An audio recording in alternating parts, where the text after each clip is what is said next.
If it's okay, I'd like to have a moment of silence for the victims of the Paris attacks, please. Thank you very much. Terrible. Terrible. What's going on is terrible. And when you look at what happened in that case, it was just reported, one from Syria. Our president wants to take in 250,000 from Syria. I mean, think of it, 250,000 people. And we all have heart, and we all want people taken care of and all of that. But with the problems our country has, to take in 250,000 people, some of whom are going to have problems, big problems, is just insane. We have to be insane. Terrible. And when you look at Paris, you know, the toughest gun laws in the world, Paris. Nobody had guns but the bad guys. Nobody. Nobody had guns. And they were just shooting them one by one. And then they broke in and had a big shootout and ultimately killed the terrorists. And I'll tell you what, you can say what you want, but if they had guns, if our people had guns, if they were allowed to carry. Armed citizens are stopping criminals every day. Studies consistently show that Americans use their firearms in defense of themselves or others between 500,000 and 2 million times a year. Yet very few receive national publicity, if they receive publicity at all. And these are average, everyday Americans. They didn't go looking for evil, but when evil found them, they were prepared to deal with it. Here are just a handful of the many times during the month of February in 2019 that law-abiding Americans demonstrated the importance of the Second Amendment. On February 2nd, a restaurant owner in Akron, Ohio, scared off a masked man who attempted to rob him with a knife. The man fled, and police believe he successfully robbed a different restaurant just hours later. On February 9th, when 3 armed men attempted to rob a Little Caesars Pizza in North Fort Myers, Florida, a patron inside pulled his own firearm to defend other customers. One suspect was shot, and the other 2 fled. On February 12th, a homeowner in Jackson County, Georgia, heard someone trying to break into her house through a window. She found a man standing outside and warned him, "Don't come into the house." Nevertheless, the man broke the glass window, so the armed homeowner shot him. On February 17th, an armed Good Samaritan in Daytona Beach, Florida, fired a shot to stop a knife-wielding man who had already stabbed someone from stabbing other people outside a convenience store. On February 20th, a 79-year-old Commerce, Georgia homeowner called 911 to report a burglary in progress after she heard someone breaking into her house. The burglar ignored her threats and came in through an upstairs window before police could arrive. The homeowner shot at the burglar, who was so scared that he hid in a closet until the police arrived. Without a robustly protected right to keep and bear arms, the people in these cases would have been left to the mercy of criminals who don't really care for the rights of others.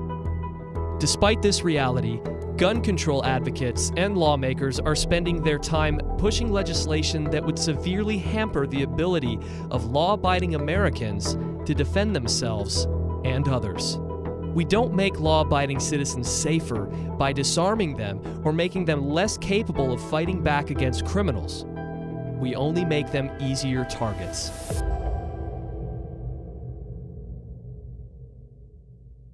Jesus Christ put his life on the line for you, man. Put it down, brother. 2 men, Put it down. one with a gun, It ain't worth it. brought life to a halt at Seattle Center this afternoon. Get on the ground, put down the knife. Police say the man on the right, armed with a knife, had just stabbed a woman at the nearby Mod Pizza. God loves you, man. She had a 4-year-old with her. Investigators believe that suspect is the child's father. The man with gun drawn. And this armed man on the left is keeping the suspect here until police can arrive. So he came out with the knife, blood on his hands, and he was asking the person with the gun to shoot him, to kill him. Clear the street!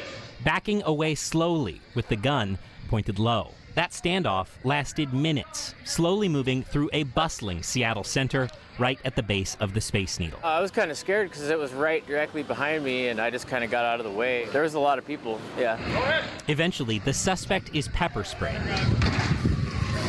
Take it. Get the knife. Grab the knife. But the standoff continues. Hey, man, you gotta get home right. I don't care. Investigators say the female victim is in critical condition and was taken to Harborview with multiple stab wounds. He said that she took away his kids, and he has no reason to live. She stabbed her in the neck. It looked pretty serious.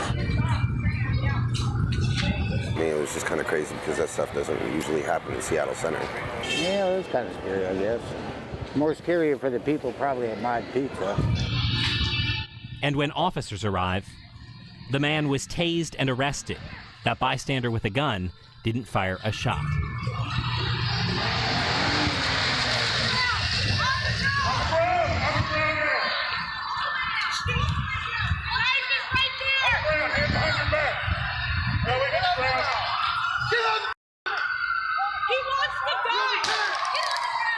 Leaving many glad this armed walk through the park didn't end much worse. In Seattle, Michael Crow, King 5 News.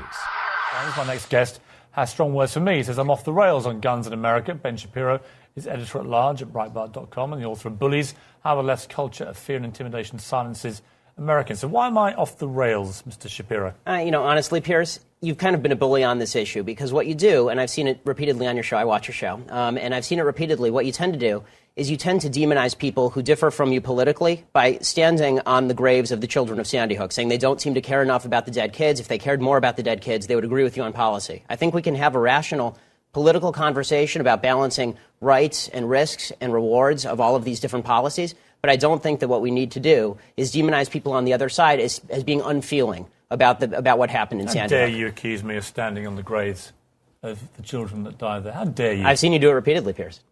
Like I say, how dare you?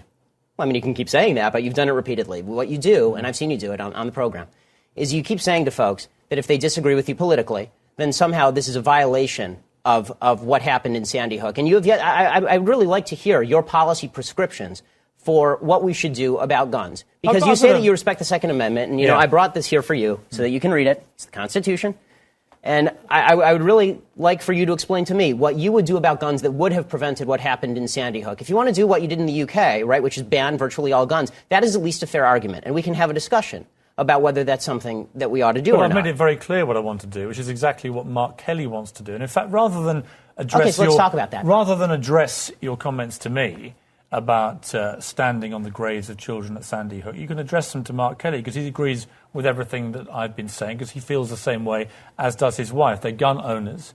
They both respect the Second Amendment of the Constitution. They don't want to take away anybody's right to defend themselves with guns. They want to take away certain types of guns, obviously. They want to take away assault weapons, which are capable with magazines like we saw at Aurora and Sandy Hook of unleashing a ridiculous amount of bullets. Well, this is a question I wanted to ask you, Piers, because I've seen you talk about assault weapons a lot, and I've seen Mark Kelly talk about assault weapons. The vast majority of murders in this country that are committed with guns are not committed with assault weapons. They're committed with handguns. Okay, so are you willing to ban handguns in this country across the country? No, that's not what I'm asking for. Why not? Let me ask you... Don't you care about the kids who are being killed in Chicago as much as the kids in Sandy Hook? Yes, I do. Then why don't you care about banning the handguns in Chicago? We'll come to that. Let me ask you this.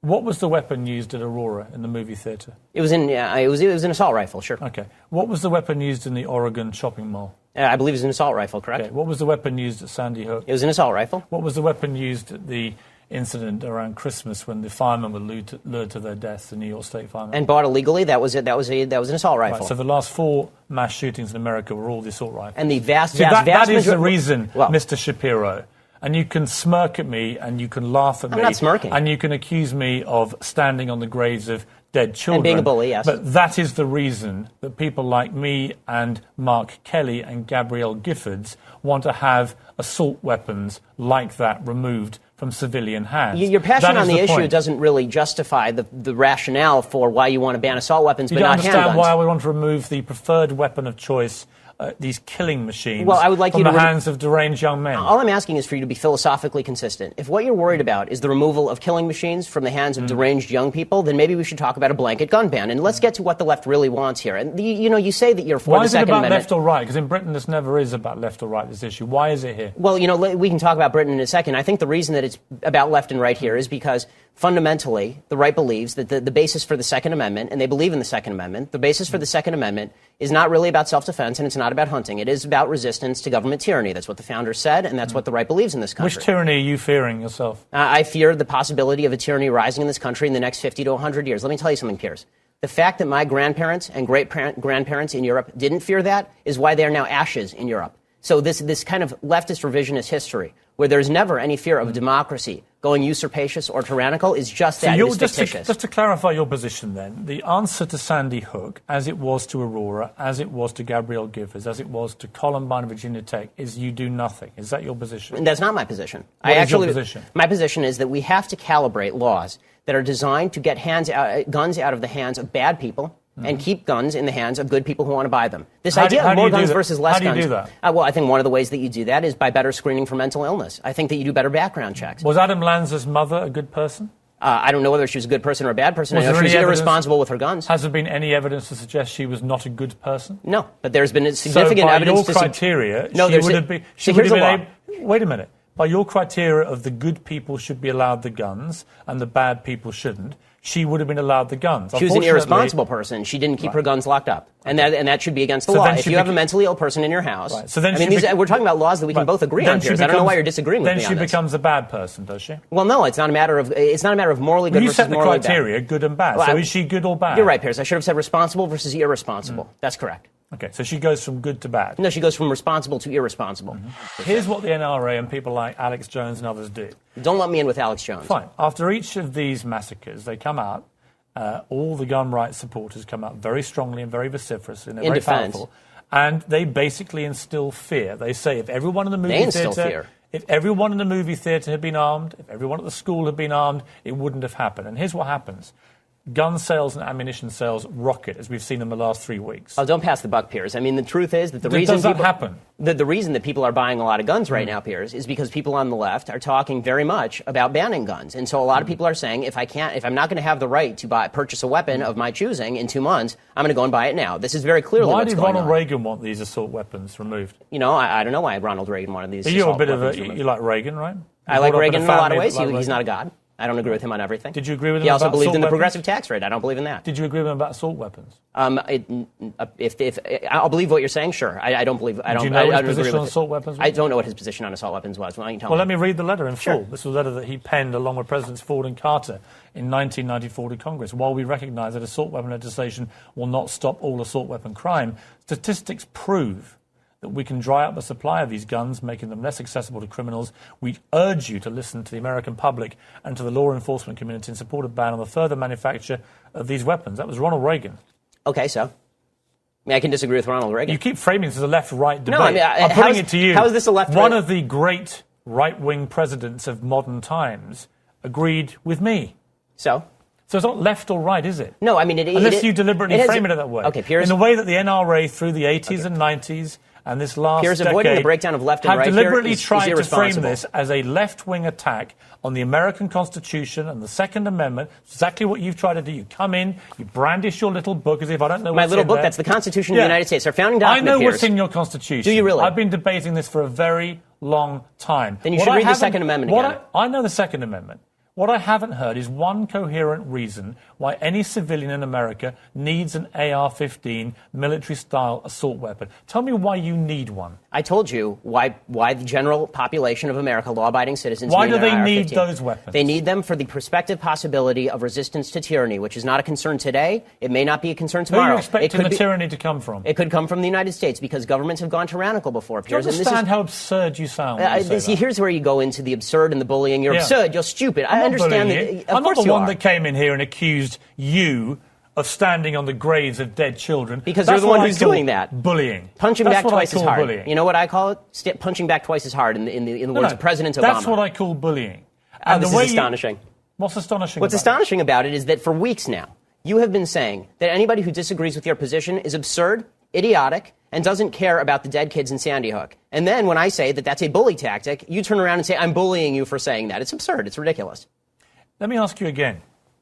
What is the point of a civilian having an AR-15 assault weapon? The point of a civilian having an AR-15 assault weapon, many of them are ex-military, right? I mean, I have military friends, and I don't have a problem with Colin Powell owning an AR-15 assault weapon. And what is the point of a civilian owning them? It depends on the civilian. If it's a criminal, they shouldn't own them. No, forget criminals and mentally ill people. No, but you can't separate that out. An average civilian who hasn't got a criminal record or is mentally ill, why do they need one? To protect against the possibility of eventual government tyranny. This was the purpose of the Second Amendment originally. It remains the purpose of the Second Amendment now. And pretending that governments have never gone usurpacious before from a democratic position. You genuinely believe your own government is going to turn on you in a way that you require an AR-15 to challenge them? This is what you really believe is going to happen? It may not turn on me. It may not turn on my children. Is that what you think? It may not turn on me. It may not turn on my children. But the fact is this. History is replete with democracies going tyrannical. It has happened. It happened in France in the 19th century. It happened in Spain in the last century. It happened in Germany. It happened in Italy. It has happened repeatedly throughout history. It happened in Japan. The reason we cannot remove AR-15 assault weapons is because the threat of your own government turning on you in a tyrannical way. It is because that is your position. It is because there are countervailing rights and responsibilities. And I don't understand why we can't come to an. Why can't we come to an agreement about reasonable law? You just want to demagogue the issue.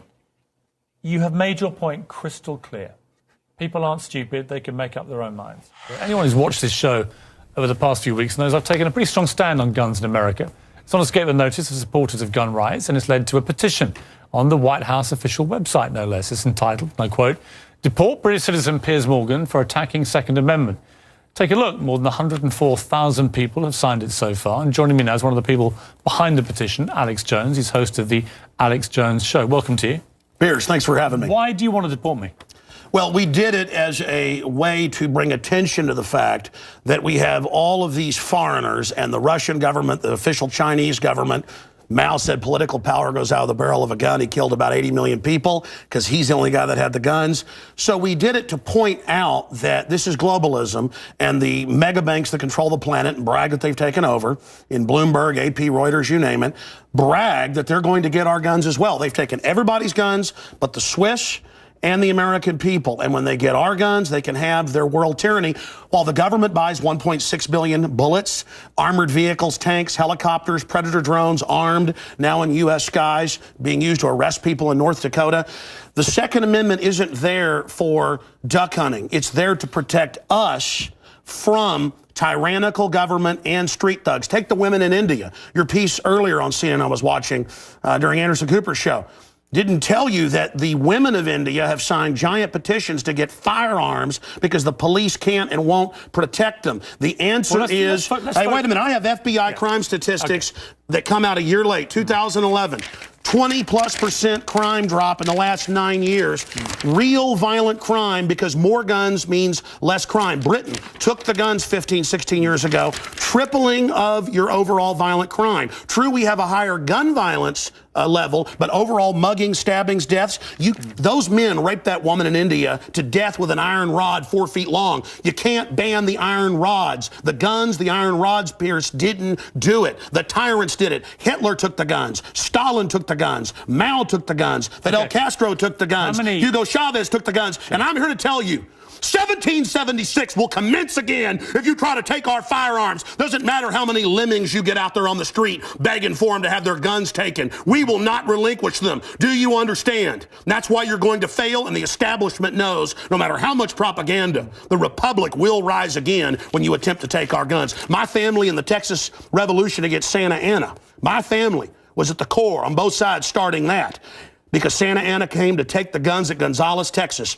Pierce, don't try what your ancestors did before. Why don't you come to America? I'll take you out shooting. You can become an American and join the Republic. You finished? Yes, I am finished.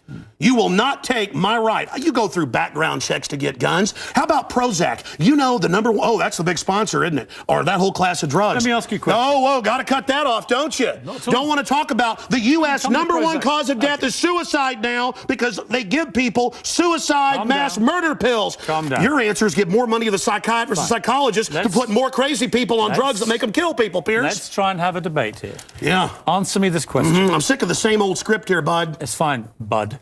How many gun murders were there in America last year? Do you know? There were about 11,458, and about 74% of those were gang-related, gangbangers shooting each other. You get 3,500 to 4,000. That wasn't the How question. many people died from infections in hospitals? 197,000. Let me just ask you a second That's question. right. How many gun murders were there in Britain How last many year? great white sharks How many kill people every year, but they're scared to swim? Right. How many gun murders were there in Britain A last year? very low amount. I already went over those How many? statistics. Do you know? It was only a few hundred. No. How many gun murders? I actually did pull up the statistics. Here, let me pull them out right here. I figured you'd do that. Gun murders in Oh, wait. Britain last year. UK violent crime, capital of Europe. London Telegraph. Here, let me It's give you quite more. a simple question. Well, that's the oldest. You're a very loud man. No, that's the You oldest make a Perry lot of Mason noise. tactic to ask me some little factoid. It's not a little factoid. I already said earlier, We're talking about England has a lot lower gun crime rate because you took all the guns. Let me try exactly my But you've got hordes of people burning down cities and beating old women's brains out every day. What a ridiculous They arrest people in England if they defend themselves. That's on record. My God, you have got a total police state. Everybody's fleeing that country because you've had to flee here, bud. Why don't you tell folks? Yeah, you fled here. Why don't you go back and face the charges for the hacking scandal? Answer this question. How many Why'd you get fired from the Daily Mirror for putting out fake stories? You're a hatchet man of the New World Order. Okay. You're a hatchet man. And I want to say this right here. You think you're a tough guy? Have me back with a boxing ring in here, and I'll wear red, white, and blue, and you can wear your Jolly Roger. Okay. You know what? Let's try again. How many gun murders were there? Oh, you're going to ban your fist now? In Britain last year. How many chimpanzees can dance on the head of a pin? I already went over those statistics. Do you know the answer? No, I don't. You said hundreds. It's very low. You said hundreds. Yes. It's actually 35. Well, the point is you can... Against 11,000. Do you understand the difference between 11,000 Yeah, England and wants 35? to ban knives now because tens of thousands are getting stabbed. But do you understand ban the knives? difference? The knife between doesn't kill people. Do you understand? The gun doesn't kill people. Yes. Listen, do you understand between 35 you're not going to pull on America's and 11,000? heartstrings? They know your script, okay? You're not going to get our guns. By the way, you guys always say, we just want to take the semi-autos, okay, and all this other stuff. When semi-autos aren't even, rifles aren't even used, but in a fraction of the crimes, you can pull those numbers up, okay? No, hold on. Let me ask you one question. Which weapon was predominantly used in the Aurora movie theatre shooting? M4 AR-15 variants. So it was a semi-automatic assault rifle. Again, okay, but next statistically, question. it's very, very low. That was. Do you agree it was the single biggest shooting in the history of America in terms of people hit by a shooter? Do you know that? No, I believe that there were others. There's been some other shootings with about over 30. No, this was the single biggest mass shooting. Well, listen, you're just going... No, there have been bombings of Wall Street. Let me ask you a second question. Are we going to... Listen, why can't the pilots have firearms? We trust them to fly the planes. Alex, you've had a lot to say. No, Just my point is the question. Second Amendment is sacrosanct, and you're not getting it. Do you know which weapon was used in the Oregon shopping mall mass shooting recently? I understand that people... who are mentally ill on all the serotonin reuptake inhibitors, who play these shoot-em-up games, want to go out and do this. Because there's criminals, I don't lose my rights, Pierce. Because there's criminals, I don't lose my rights. Just answer the question. Yeah. Do you know what the weapon used was? Listen, let me ask you a question. No, answer. I've got the FBI statistics that, listen, that the so-called semi-autos that you talk about... Let's take a break. When we come back... Again, you're not going to get our guns. when we come back, try and answer my question. Yeah, all you're going to do is sit there and play little factoid questions. Overall crime has gone up over 20%. More. Back now with Alex Jones. A man says I should be deported for my stand on guns. So, Alex, here's how this is going to work, and it's entirely down to you. I'm going to ask you some questions in the spirit of a proper debate, and you've had a lot to say so far on the show, and a lot of it aimed at me, which is fine.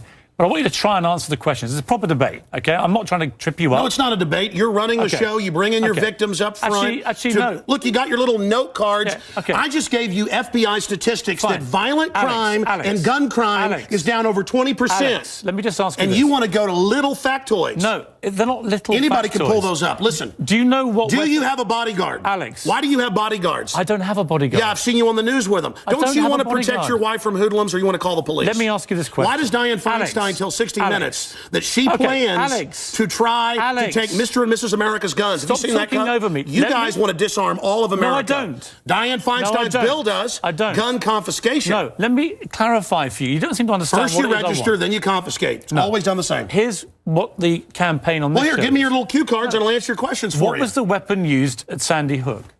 I've already gone over that and already answered it for you. We haven't talked about Sandy Hook. No, again. What was the weapon? It's a 223 M4. Right. Again, but statistically, they're using very low percentage of shootings. But period. Are you but seeing? You guys, are you seeing people a pattern? wouldn't go swimming because the movie Jaws, even though great white sharks kill 5 people a year. Alex, you're trying to scare people. Let me say something. There's no metal shark in the water. The same type of weapon was used in the last 3 and that's right. mass shootings. And Hitler used semi-autos to kill people. Why would you not? And so did Mao. Why would you? Why is the government arming to the teeth against us? Alex, I don't. What about Fast and Furious? Alex, why do our government ship guns into down. Mexico? Alex, to blame the Second Amendment? Let's have a debate. A false flag? Alex, to blame the Second Amendment? I get accused. Why'd they blow up Building 7 down the street here in New York? I get accused when I get you guys on of talking over you, of being rude. I'm trying to be civil. Yeah. Right? You've got to try and answer some of the questions, right? Here's my issue for you. Why do people civilians need an AR-15 type assault rifle? Why do you already said statistically they're used in a very low amount of the crimes. That's an FBI fact. They've been used in the last 3 mass shootings. Yes. Why do I'll tell people you need why. them? Because they advertise it in the media. Anybody knows that if somebody jumps off the Empire State Building, they put cops up there the next day because copycats come to do it again. The media hypes and hypes and hypes. And that's not the question. Don't just commit suicide. Alex, why do people Go commit suicide by killing a bunch of kids, and here's the gun to use because it's the one the U.S. Army uses. Why do people need them? They need them to protect us from the #1 killer in history. Government in the 20th century, university study out of Hawaii killed 292 million people. It's called democide. Google it, folks. Do you believe everyone in America, should everyone in America, therefore, have an AR-15 if they want one? Statistically, where there's more guns, there's lower crime. The highest crime is in Bloomberg, But you have the most controlled guns areas. of any of the 23 richest countries in the world, and you have Well, America was born on guns and whiskey. Right. But it's true we're a violent society. Right. So you but accept that America has the most knives guns kill and the 3 most gun times more. murders. Have you seen the FBI numbers? Knives, bats, rocks kill many times more. Alex, let's talk about the guns. It's not the rock. It's not the knife.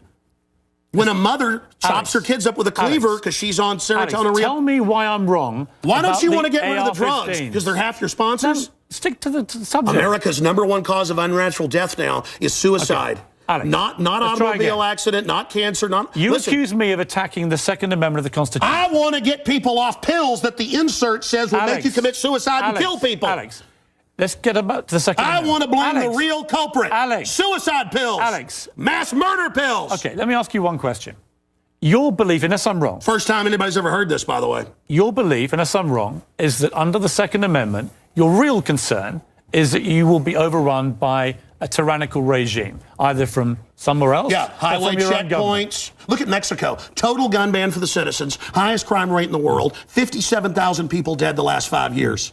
Total gun ban for the citizens. But Switzerland has the lowest crime rate in Europe. Your country has the highest. Alex, we have 35 gun murders a year. You have 11,000. You people get their brains. It's the higher crime rate. Let me ask you. Violent crime is higher. On this specific... It's brains. Alex, it's people. I'm trying to get inside your brains. Pierce, it's if not you punched me very right easy. now, it'd be not your fist, but your brain that did it.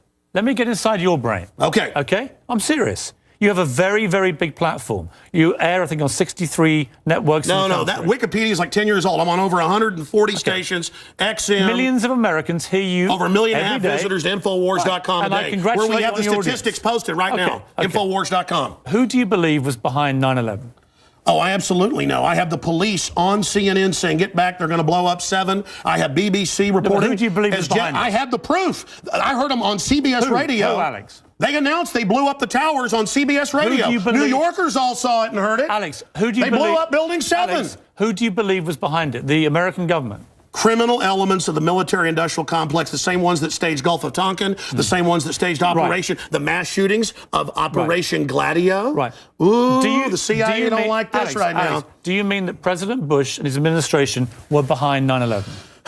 I mean that even mainstream news reported that the hijackers were ordered to be allowed into the United States. Michael Springman, the head of the visa department, blew the whistle on that. So the Bush administration was part of a conspiracy he said never let us tolerate to murder I can speak in this accent as well. Yeah. The But is that what you government, believe? Hitler firebombed his own Reichstag, Pierce, to bring in martial law in Germany, April 27th, 1933. Governments have staged terror attacks throughout history or allowed terrorists to attack as a pretext to invade and enslave the populations. I probably own more than 50 firearms. Many of them have increased in value 2, 3, or even 4 times. I sleep very comfortably outside Austin, Texas, knowing that I can defend my family. Okay, Alex Jones. This is Infowars.com. This is the man who wants to deport me from the country for wanting to get rid of it's to point out you're a foreigner, a red coat, here telling us what to do. Whatever. Go back to where they took the guns if you don't like it. I know the eyes of not just this community, this state, this nation are fixed on El Paso. And I want people to know that this horrific act does not define our community. What defines our community is the lines around the blood bank, the people ready to donate. State and federal authorities are continuing to investigate the crime scene. All we could do was to try to instill hope, comfort, and support, and also working toward as quick of information as possible for those who have not yet been informed of the status of their family member. The state of Texas has a long history of Second Amendment rights, the right to bear arms.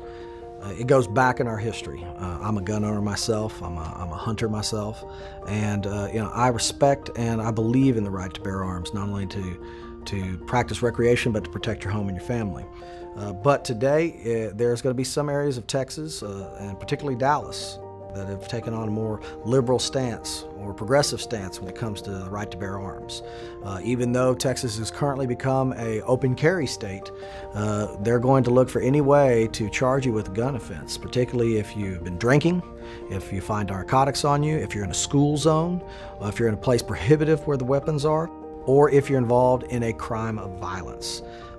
Remember, it's just like the Old West. They don't want you coming into town having guns on you if you've been drinking. And so when you're out, even if you have your concealed carry permit, you need to be aware if you're charged with any alcohol-related drug offense or family violence offense and you have a weapon on you, you most likely are going to be charged with a UCW.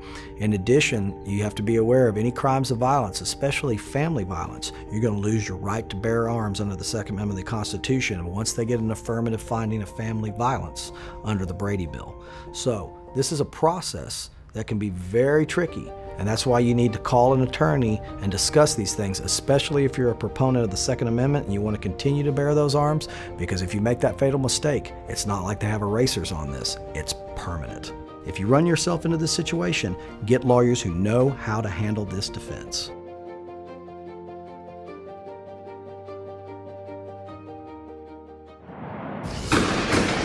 Busting guns in Walmart right now. AK, somebody's got shot. We've bleeped the profanity, but you can only imagine what was going through the mind of 26-year-old Army Specialist Alden Hall. He says he was standing in the produce aisle near one of the exits, heard the gunfire, ran toward the door, and saw the gunman lift his weapon and smirk. When you turned and took off, how quickly after that did you hear gunfire? Approximately 4 seconds after, and hit the guy next to me. How close was the man next to you? Within the arm's length. Did he survive? The first shot, yes, but not the second shot. He took cover between the aisles of food. He turned back to help, but he realized it was too late. It was fight or flight at that time. I just had to leave because I knew he was gone. He says he bolted for the closest emergency exit. Other people were hiding under tables as bullets flew by them. Once outside, Hall says people were frozen in place, trying to keep calm. Others were attending to the wounded. They were being taken out in the carts. It was like back to back to back. Prosecutors say they will seek the death penalty for 21-year-old Patrick Crucius, seen here in surveillance photos walking into the Walmart with a rifle in hand. In a racist manifesto he allegedly wrote, Crucius expressed support for the Christchurch, New Zealand shooter and denounced the increasing Hispanic population in Texas. We're going to do what we do to terrorists in this country, which is deliver swift and certain justice. Alden Hall says he regrets not having his gun on him that day because he felt like he could have done something to intervene, and he's thinking about next time. I didn't think that I would need an assault rifle or a bigger handgun, but after seeing that yesterday, all things are possible. Are you planning to buy a bigger weapon? This is an open carry state, so most definitely. Second Amendment, gun control. You've been on the NRA's board since '95, and this is a subject that you maybe feel more strongly about than any other. I believe that make your case. I believe that a person's moral compass can be determined by how he references free men the right to defend themselves. The Second Amendment is so obvious to me, it's insane that there's an argument. God gave, let's pretend there is no document. Let's pretend brave families didn't leave the tyrants and the slave drivers of Europe so that they could practice the religion of their choice, so that they could speak out without being murdered, that they could produce wool without the king's men coming and taking it from them every season of harvest. Let's pretend none of that happened. Let's just pretend this guy named Ted Nugent parachuted onto Earth and woke up one morning and saw these wonderful resources and had dreams of excellence and being the best that I could be.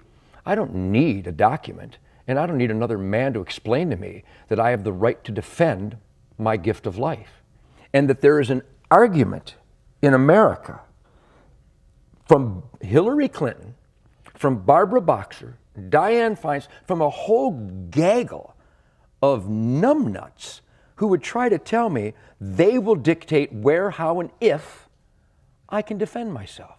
I find that preposterous. I find it unacceptable, and I will not accept it. I am a free man. Don't tread on me.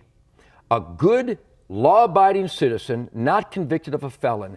The Second Amendment of our Bill of Rights is my concealed weapons permit. Period. That's it. That's it. So no limitations of any kind that you can see? None. That's it. The limitation should be, instead of arresting people for molesting children 24 times, I would rather the dad walked into the room, found a person molesting that child, and blew his brains out.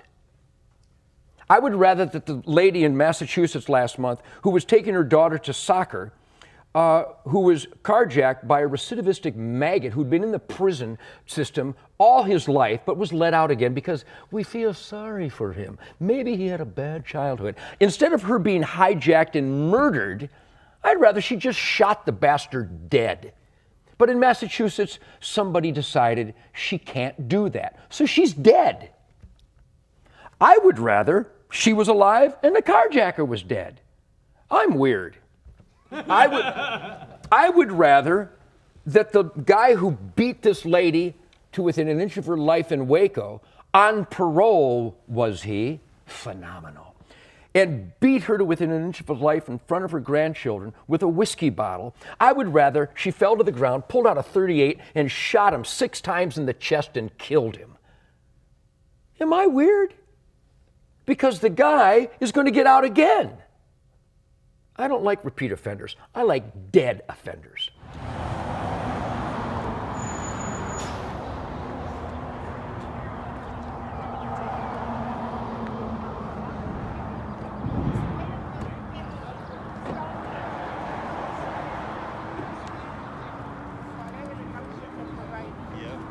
How's it going? CJ Grissom, honored to meet you. How you doing, sir? What's that? I'm honored to meet you. Nice to meet you. What's your name? Andre. Andre, okay. Yeah. Good to meet you. Thanks for coming out. Yeah, for sure. All right. Sorry what happened to you in 2013. I always watched that video. Temple, Texas. But you know, some good stuff came out of it. So yeah. You know, as long as you can find some positive in everything that's negative that happens, you're always. It's good. The silver lining. The silver lining. That's right. Yes, sir. Well, you know, I don't have any Now that's not well, a this big is deal. not automatic. I mean, my it's just a instincts semi-automatic. are not to trust people yeah, from the CIA. The automatics, of course, but unless you got like $30,000. they also probably do some good things now and pay then. the government and you go so I didn't hold that against him, mainly because in 2014, when Will Hurd was a candidate running for the first time, Good to see you, brother. he came to our senatorial district 29 caucus, all his hopeful future constituents, and he told us that what the NSA is doing is wrong, and the FBI should not be able to get general warrants from the FISA court to just willy-nilly spy on American citizens. Today I'm wearing black to signify the death of the Second Amendment if this week's Bad Bill of the Week becomes law in Texas.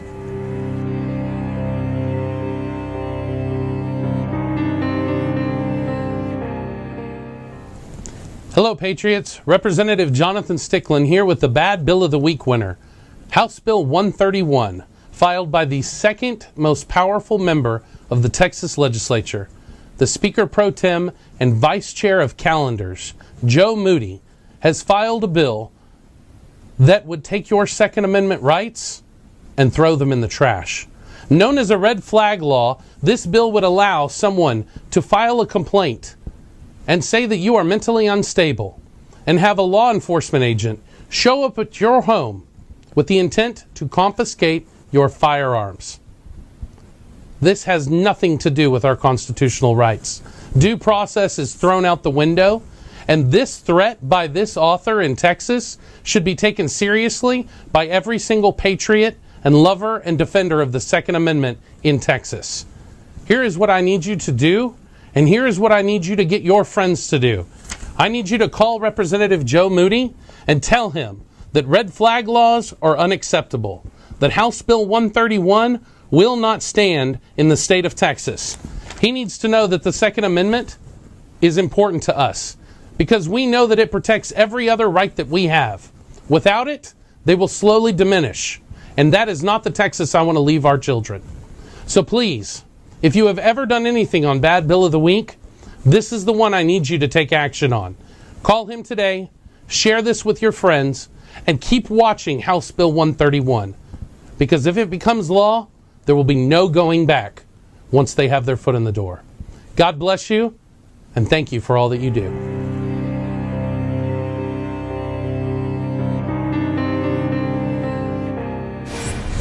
Dustin Burrows, and I would say studio, but in the office right now.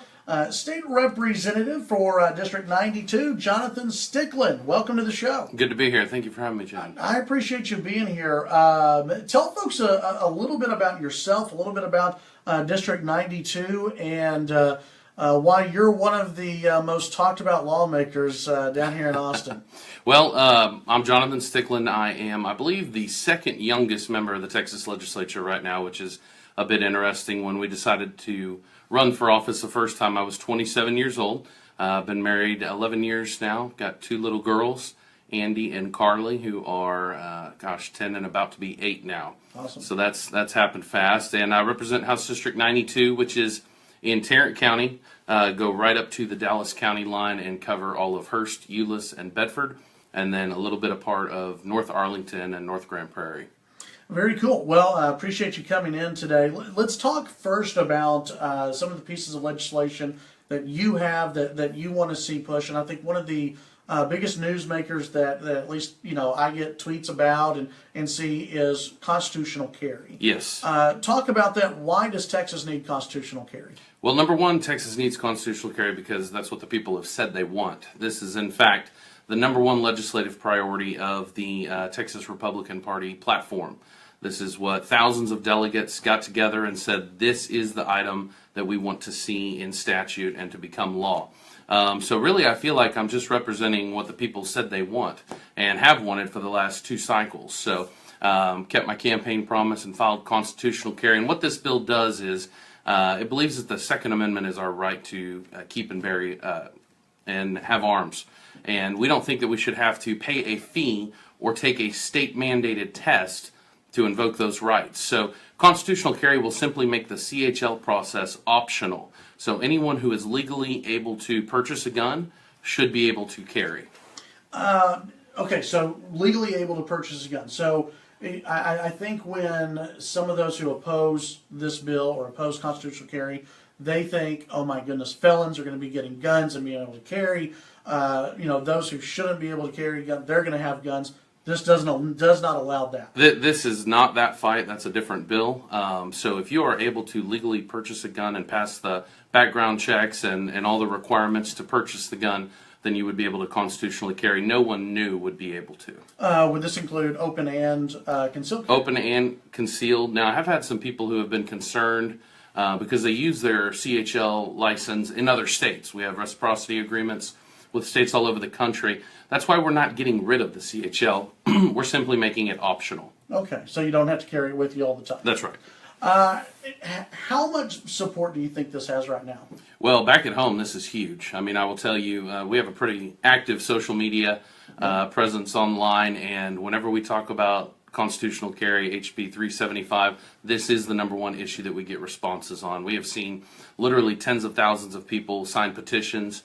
We've been working with National Association for Gun Rights, Lone Star Gun Rights, Open Carry Texas. There are a lot of people who've come together and been pushing this legislation. And I will tell you, we have quite a few people who have been brave and bold who have co-sponsored the legislation already and signed up for it. And I can't tell you how many different politicians who have said, well, I'll vote for it, but I don't want to put my name on it yet. Why is that? What are they worried about? Well, politicians here in Austin, they tend to not want to take a position on anything. If they can stay out of the fray, that means they're typically safe. So rather than pushing for the things that they say they believe in, they just kind of step back until they're forced to take a position. That way nobody gets mad. I disagree with the way that they approach things. I think that if you really believe the things that you say you believe, you have a responsibility to go out and push for that, and that includes educating the public and being bold and things like that. So I applaud the over a dozen different folks who have already signed on to the bill. We have the joint authors, and we've been working the committee process. We actually have our committee hearing on next Tuesday, so we've been gearing up for that, getting our testimonies all ready and whatnot. So it's really exciting. Well, just recently we had the largest mass murder in Texas history. In a Baptist church just south of San Antonio. And our Senator John Cornyn and others have been making the big point about background checks and mental health, mental issues, but they don't seriously talk about controlling the automatic or semi-automatic weapons and things. Do you have colleagues that are interested in going deeper into that and seeing what we can do to deal with gun control in the state of Texas? Yeah, I mean, that is a tough topic to broach in the Texas legislature. It's I give you an example. This session, there was a bill to reduce the fee for what we used to call concealed handgun. We now have open carry in Texas, and so it's just called a license to carry. So they were reducing the fee to pay for these. So we're going to take, I don't remember the amounts. Let's say it was 100. We're taking it down to 40. Oh my gosh! And I offered an amendment to say I'll lower it to 0 if you prove that you have safe storage at home. I didn't say what safe storage meant, a way to lock the weapon away, because you hear about the accidental shootings in homes where children will get into people's weapons, and those are tragic. I got 2 young kids at home, and that's absolutely terrifying when I think about that happening to someone's family. So all I said was, I will zero out the fee, but just show me that you have something to safely store it at home, and if you do that, 0 fee. And they allowed 0 debate on that topic. They just stared at you. they shot it down. I mean, for lack of a better term, or things like an idea that myself and Senator Rodriguez locally had here were what we called lethal violence protective orders. So you look at a situation like you had there in Sutherland Springs. This is someone that was exhibiting some very violent tendencies. He should have already not been able to acquire weapons.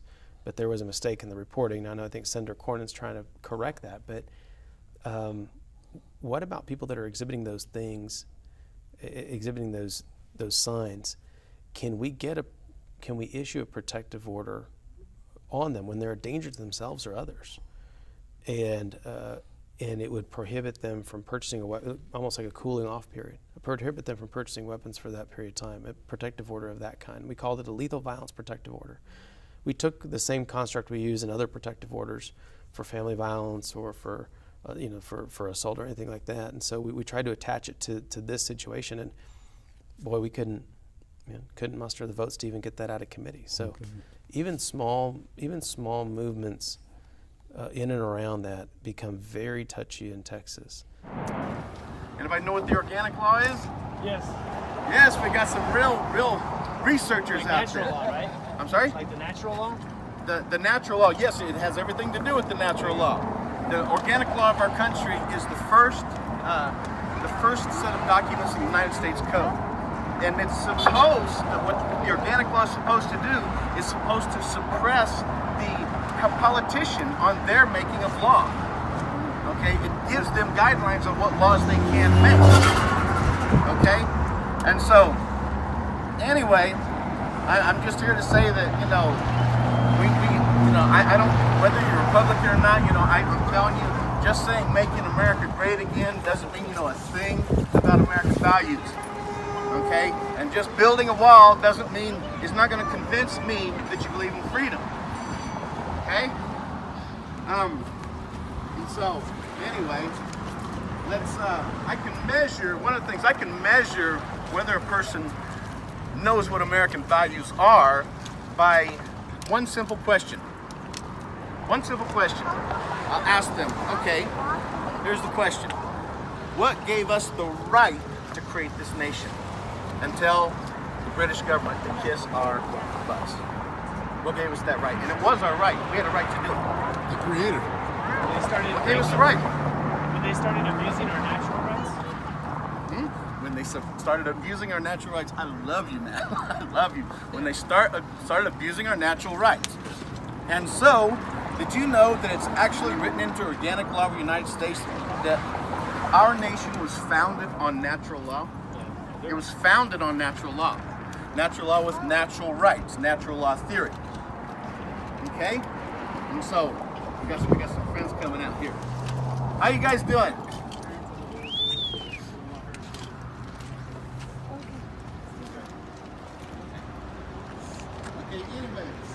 For those of you who might not understand what natural rights are, I can give you an analogy, and when I'm done with this analogy, everyone's going to really get what natural rights are.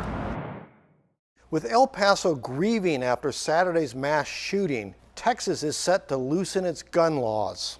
To be clear, the 9 new pro-gun laws due to go into effect on September 1st were passed by the Texas legislature and signed into law by Governor Greg Abbott well before the El Paso shooting spree that killed 22 people and wounded 26 more. The new laws draw attention to Texas's place as one of the most gun-supportive states in America, already with permissive laws for both concealed and open carry of handguns, and with no licenses required to carry rifles. Here's what some of the new laws will do.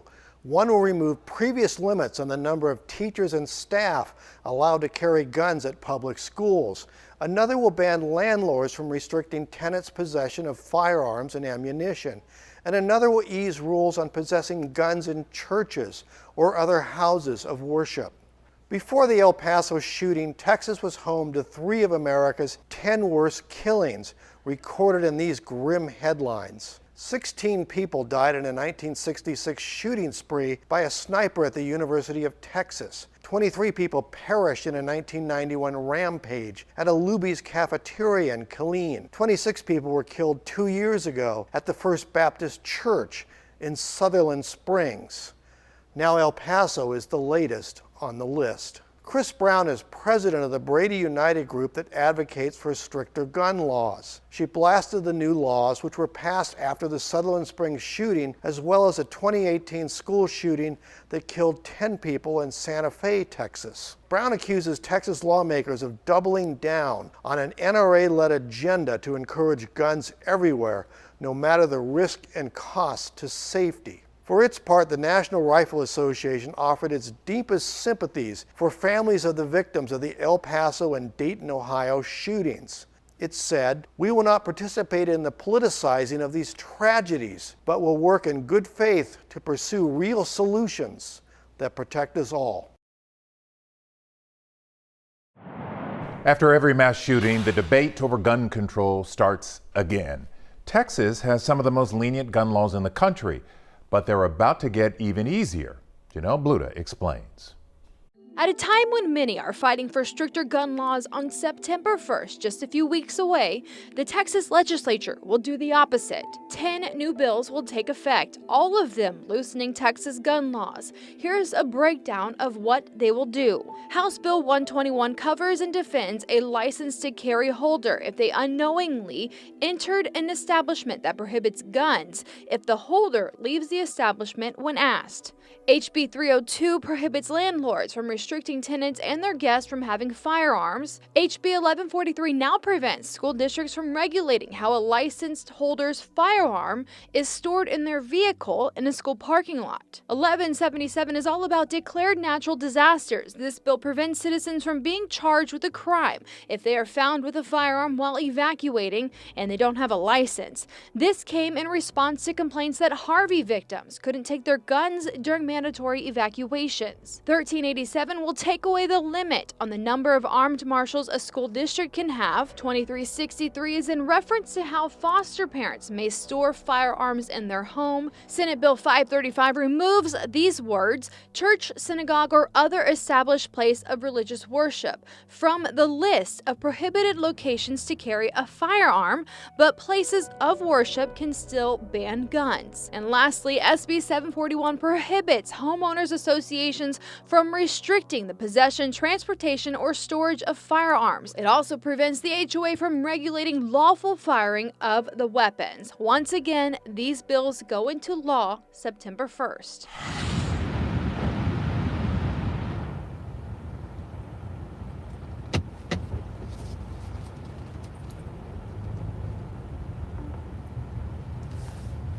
Hey guys, gonna let a few people drop in here real quick. I'm on my way home from the Bell County Comic-Con, so I've been very busy this week and this weekend, but obviously it's been a very newsworthy 24 hours, I guess you could say, especially as it relates to firearms and things like that. Get this crap out of my glasses. There we go. So I thought on my way home I'd sort of vent a little bit because I'm really frustrated. A lot of people frustrate me every time there's a mass shooting, and the main thing that frustrates me, and I keep trying to tell people, you know, I don't know if people just think it's fun to try and find out, okay, is the shooter this time, is he a leftist? Is he a rightist? Is he left wing? Is he right wing? Is he Republican? Is he Democrat? Does he support Trump? Does he not support Trump? Who the flip cares? It doesn't matter. It does not matter what political party he belongs to. And here's why. I'm telling you, as long as we continue to focus on this, we will never solve this problem. The shooter in El Paso, if we're to believe the manifesto that was supposedly put out by this guy, is either somewhat right-leaning or he's kind of an anarchist. But the shooter in Detroit was left-wing. So it does no good, and really it doesn't matter whether someone who goes and murders innocent people is a Republican, a Democrat, an atheist, a Christian, a Muslim. It does not matter. It also doesn't matter what kind of firearm he or she uses when committing these crimes. Because the problem is, we're focusing on the what. What did he use to kill people? What was he wearing? What is his political persuasion? And the question that we need to be asking, unless we want to just continue going down this road, is why? It doesn't matter what was used to murder dozens of people. What matters is, why did he do it? Because if we don't solve the why, the what is just going to change. You look at the UK, you look at other countries, and the left does like to use this idea of, oh my gosh, we've got more gun violence than any other country in the world. Well, no, that's not true. The problem is that the left, what they do is they pick and choose what they want to use as their benchmark for making that determination. The United States isn't even in the top half of most violent countries in the world. The problem is the left doesn't want to include all of them. They want to cherry pick. But again, this is not a left or right issue. Because in the UK, where they have no guns, guess what people are doing? They're stabbing people. People get stoned in some countries. People get beheaded with knives. Violence is violence. And so it's important, the why is what's important. Violence happens because we're human beings. Human beings are why people are violent. It's in our nature. It's who we are. Animals, every animal species, just about, to some degree, is violent. Not just humans. But we are a violent race of people. And the only thing that has changed throughout time is the weapon used to commit this violence. Everything from swords to knives to bows and arrows to tanks to guns to gas to rope has all been used to kill and murder people by different groups throughout time. So the what is not the problem. You're not going to solve anything by going after guns. You're not going to solve anything by trying to figure out if this is a Republican or a Democrat, because in the last 24 hours, and let's just go with the fact that the guy was a Republican. Let's just say he was a Republican in El Paso. You had a Republican and a Democrat commit mass murder. One in Ohio, one in Texas. And instead of trying to figure out, well, wait a second, you've got the left attacking the right over El Paso, and now you got the right attacking the left over Dayton, Ohio. That's not solving anything. All that's doing now is continuing to perpetuate the hate, the anger, the division, and the why on why people are going out there and shooting each other. Do you know why? Do you know why people are going out there and shooting so many people? Because we have no respect for life. There is no respect for life in this society anymore. Oh, wait, you're a Trump supporter? Well, then you're a Nazi, you don't deserve to live. Oh, you're a leftist? Well, then you're a communist and you don't deserve to live. And we dehumanize each other to the point where it's not really killing people, it's killing an ideology. It's okay to kill a Nazi. It's okay to kill a communist. That's the ideology that people are killing under. Or it's okay to kill people who make more money than me or less money than me or who look differently than me. Because we've dehumanized it as a society, and we continue to do that. And the politicians are the ones that are perpetuating this. Go and look on Twitter, even if you're not on Twitter. Go and look on Twitter and look at the dehumanization from both sides. Yes, these shootings are real. That's just nonsense to say otherwise. And you look at how people are talking to each other and the names they're calling each other and the fact that the left is attacking the right and the right is attacking the left. People, stop it. Stop this BS crap. We need to figure out why. And you know what? I know a lot of people are saying it's you know, we've got these mental health problems and all that. 4% of mass shooters have mental problems. Now, I would argue, of course, anyone that shoots another innocent human being has probably got mental problems, but it doesn't mean that they've got a mental illness or that there's something necessarily that they're, you know, mentally ill. But for some reason, some people believe that their only recourse in solving whatever problem is going through their head or whatever they see as an issue is to shoot people. And if we want to make this about guns, that's very easy to do. Because it wasn't until a second person with a gun showed up and stopped the shooter. And if more people would arm themselves in self-defense and train themselves and be willing to step between a bad guy and some good guys, then we probably wouldn't have as many, or at least they wouldn't be as bad. Now, I know in El Paso, a lot of people are talking about, as a matter of fact, people are even blaming me and Open Carry Texas for the El Paso shooting.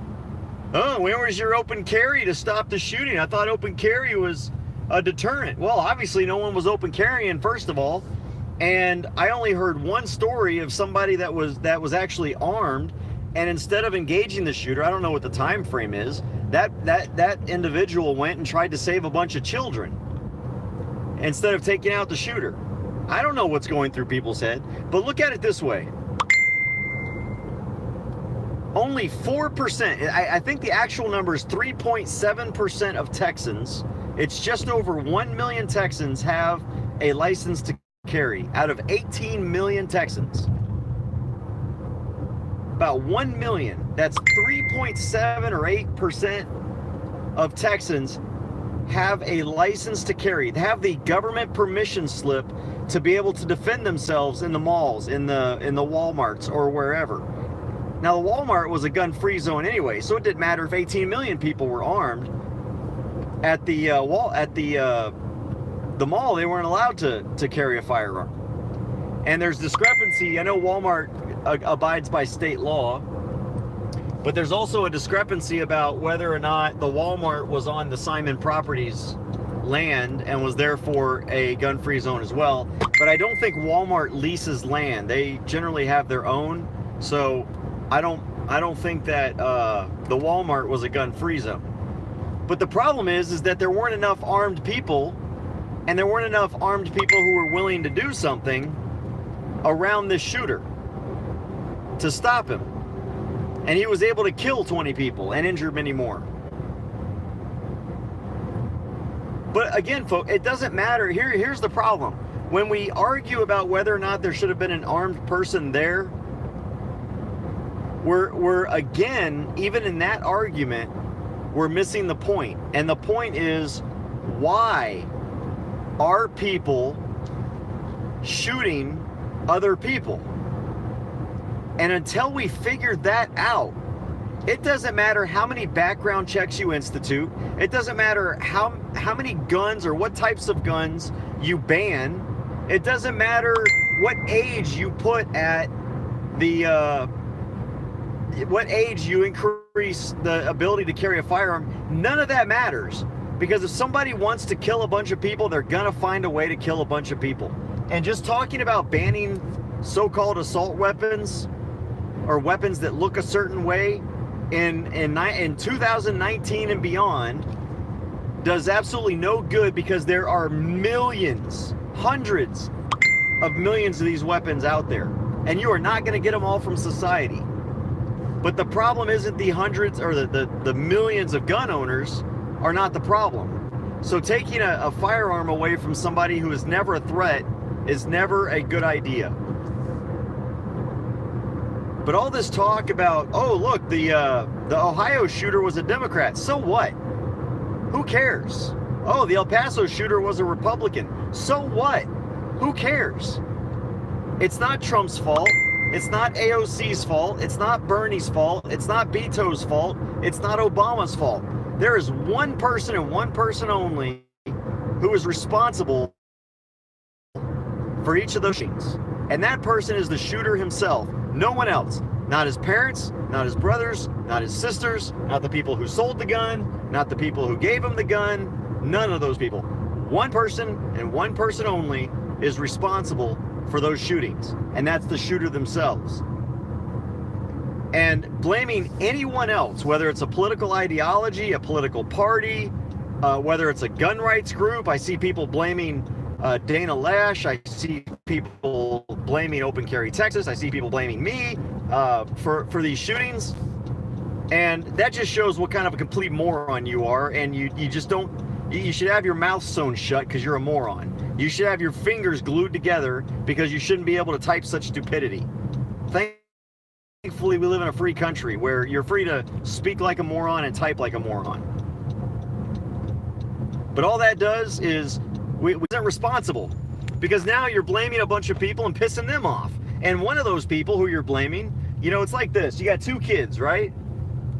And if one child is raised by a parent as the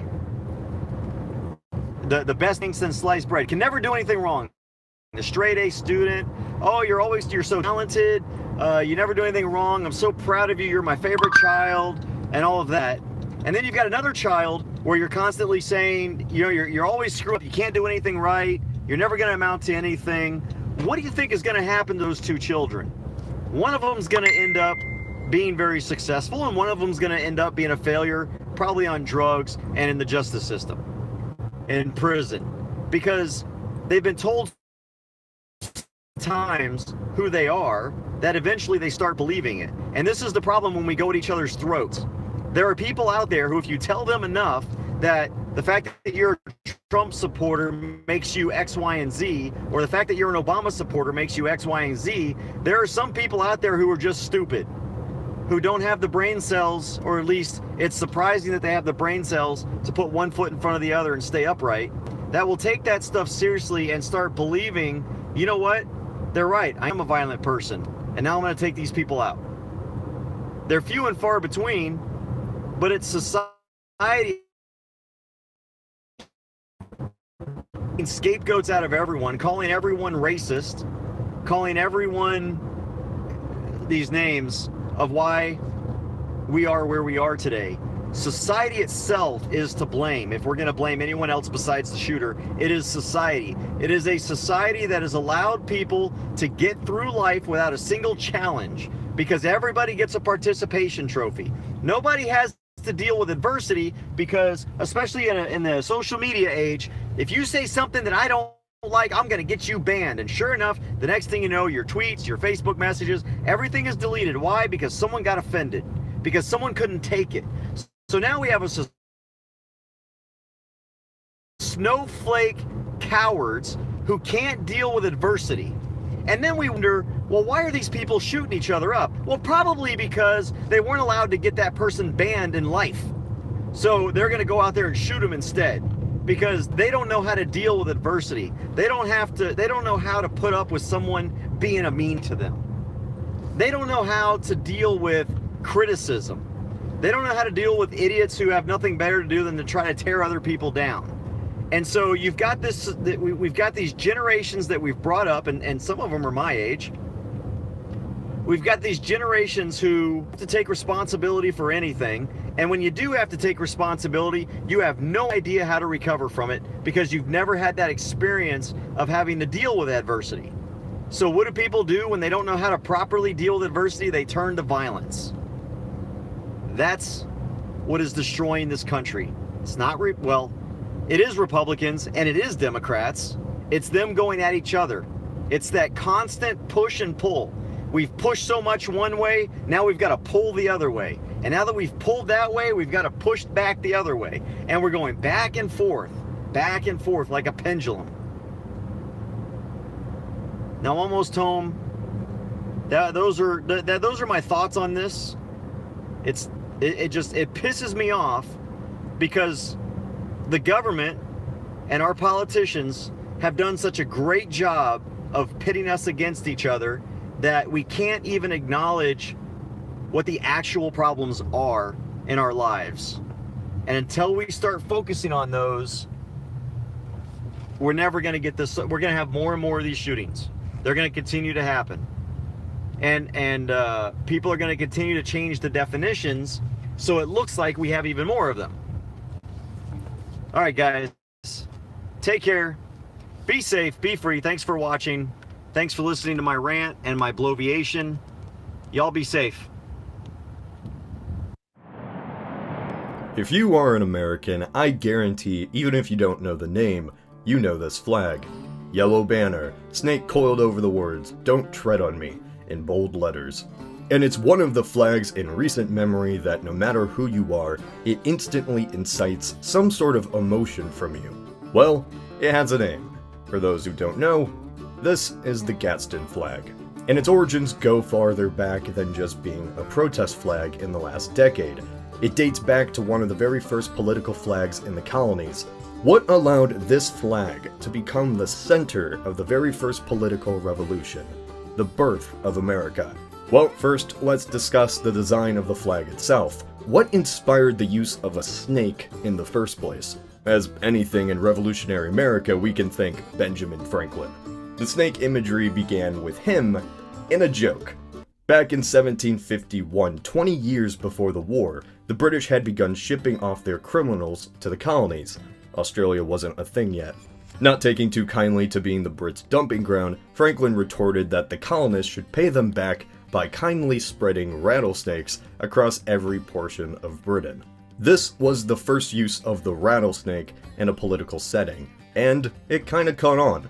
A few years later, Franklin made a woodcut representing the colonies as a snake cut into several pieces, representing that unity was better for all, or they would die together. At the time, the colonies were viewed as an unimportant backwater. Before the bald eagle symbolized America's soaring possibilities and never-ending reach, the young nation was happy to identify with the snake in the grass, the underdog. And as the underdog, new revolutionaries believed that the colonies didn't need complete separation from Britain, but at least respect that they felt Parliament wasn't giving them. The snake became a popular mascot for patriots, and eventually the young nation as a whole. After 2 decades, the backwater found itself in a new fight with a giant empire. The snake, to Franklin, perfectly represented this fight. As he says, "I recollected that her eyes excelled in brightness, that of any animal, and that she has no eyelids. She may therefore be esteemed an emblem of vigilance. She never begins an attack, nor when once engaged, ever surrenders. She is therefore an emblem of magnanimity and true courage. As if anxious to prevent all pretensions of quarreling with her, the weapons with which nature has furnished her, she conceals in the roof of her mouth, so that to those unacquainted with her, she appears to be a most defenseless animal. And even when those weapons are shown and extended to her defense, they appear weak and contemptible, but their wounds, however small, are decisive and fatal. Conscious of this, she never wounds till she has generously given notice even to her enemy and cautioned him against the danger of stepping on her. Was I wrong, sir, in thinking this is a strong picture of the temper and conduct of America? Boom. War. The United States is now born and has declared its independence, and revolutionaries are taking up the fight. During the revolution, there were many different flags adopted by many different militias, but one which was popular was the Appeal to Heaven flag. For a revolution, though, it didn't incite the same emotions as the snake did, which leads to this man, Christopher Gadsden. Gadsden's actions leading the Sons of Liberty of South Carolina led him to represent his home state in the Continental Congress. When the time came to have a navy and a leader for said navy, the young Congress chose Essex Hopkins. A flag was needed to distinct the Commodore on the seas, and Gadsden had an idea. Colonel Gadsden presented to the Congress an elegant standard, such as if used by a commander-in-chief of the American Navy, being a yellow field with a lively representation of a rattlesnake in the middle, and the attitude of going to strike, and those words underneath, "Don't tread on me." And it stuck. The snake with this motto became popular among revolutionaries, even used in the first Navy Jack. The snake was really the first American icon of the United States, a symbol that some revolutionaries saw just as important as Americans see the bald eagle today. The Gadsden flag fell to the relic of revolutionary times, until the 1970s with the rise of the libertarian movement.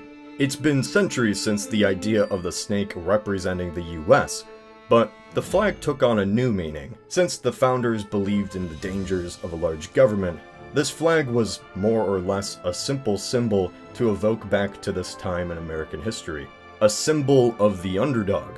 And to many, it became popular once again, over decades coming back into American politics, protests, and bumper stickers. The odd thing about the Gadsden flag is that the meaning can be used by any American. The threat of government interference feels like it's a threat both conservatives and liberals have voiced opinions over the last decade. So here's the interesting thing. Unlike some symbols which have had a complicated past, this is a flag rooted in the origins of the country. Who knows? Maybe the public idea of this flag may very well transform in the future, but this is simply an idea to think about. So while protests go on and the fate of the US remains uncertain, one fact will still remain. The Gadsden flag will always appear whenever a protest is near.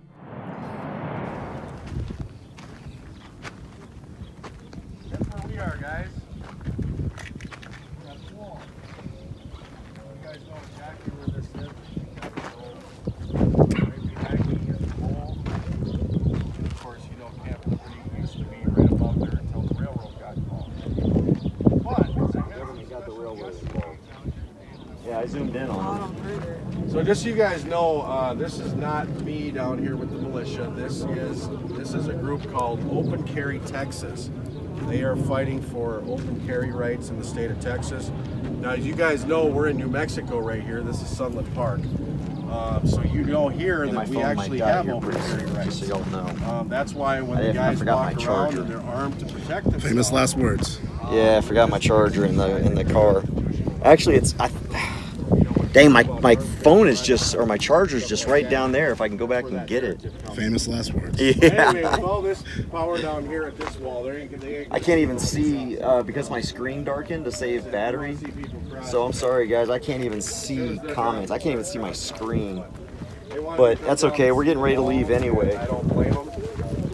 You know the charger come down here, but I don't Yeah. recommend coming down here unless you have some form of protection for yourself. I know I'm going to get. Maybe I should have picked up that charger. I know no. Take it out of context. You know, as a group, we made a decision that we would no longer carry long arms. That was a compromise that we made. But the fact of the matter is, I'm glad to see more people down here.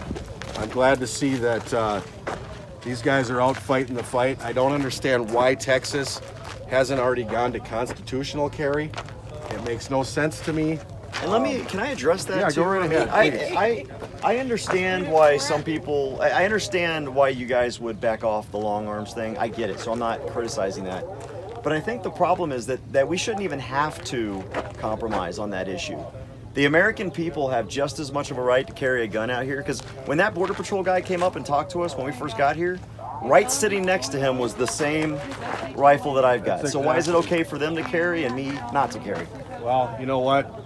We still carry them in our trucks, but for the sake of allowing the fake news media to continue their narrative, I just don't care what the fake news media thinks. We're not giving them the optics. When we first got started, they attacked us a lot, and we just said we don't care what the media thinks. Well, and you guys have a different mission than we do, so I understand why your mission is to, and I like what your mission is. Yeah. I'm all about gun rights. I don't understand why Texas hasn't. I don't either. Yet.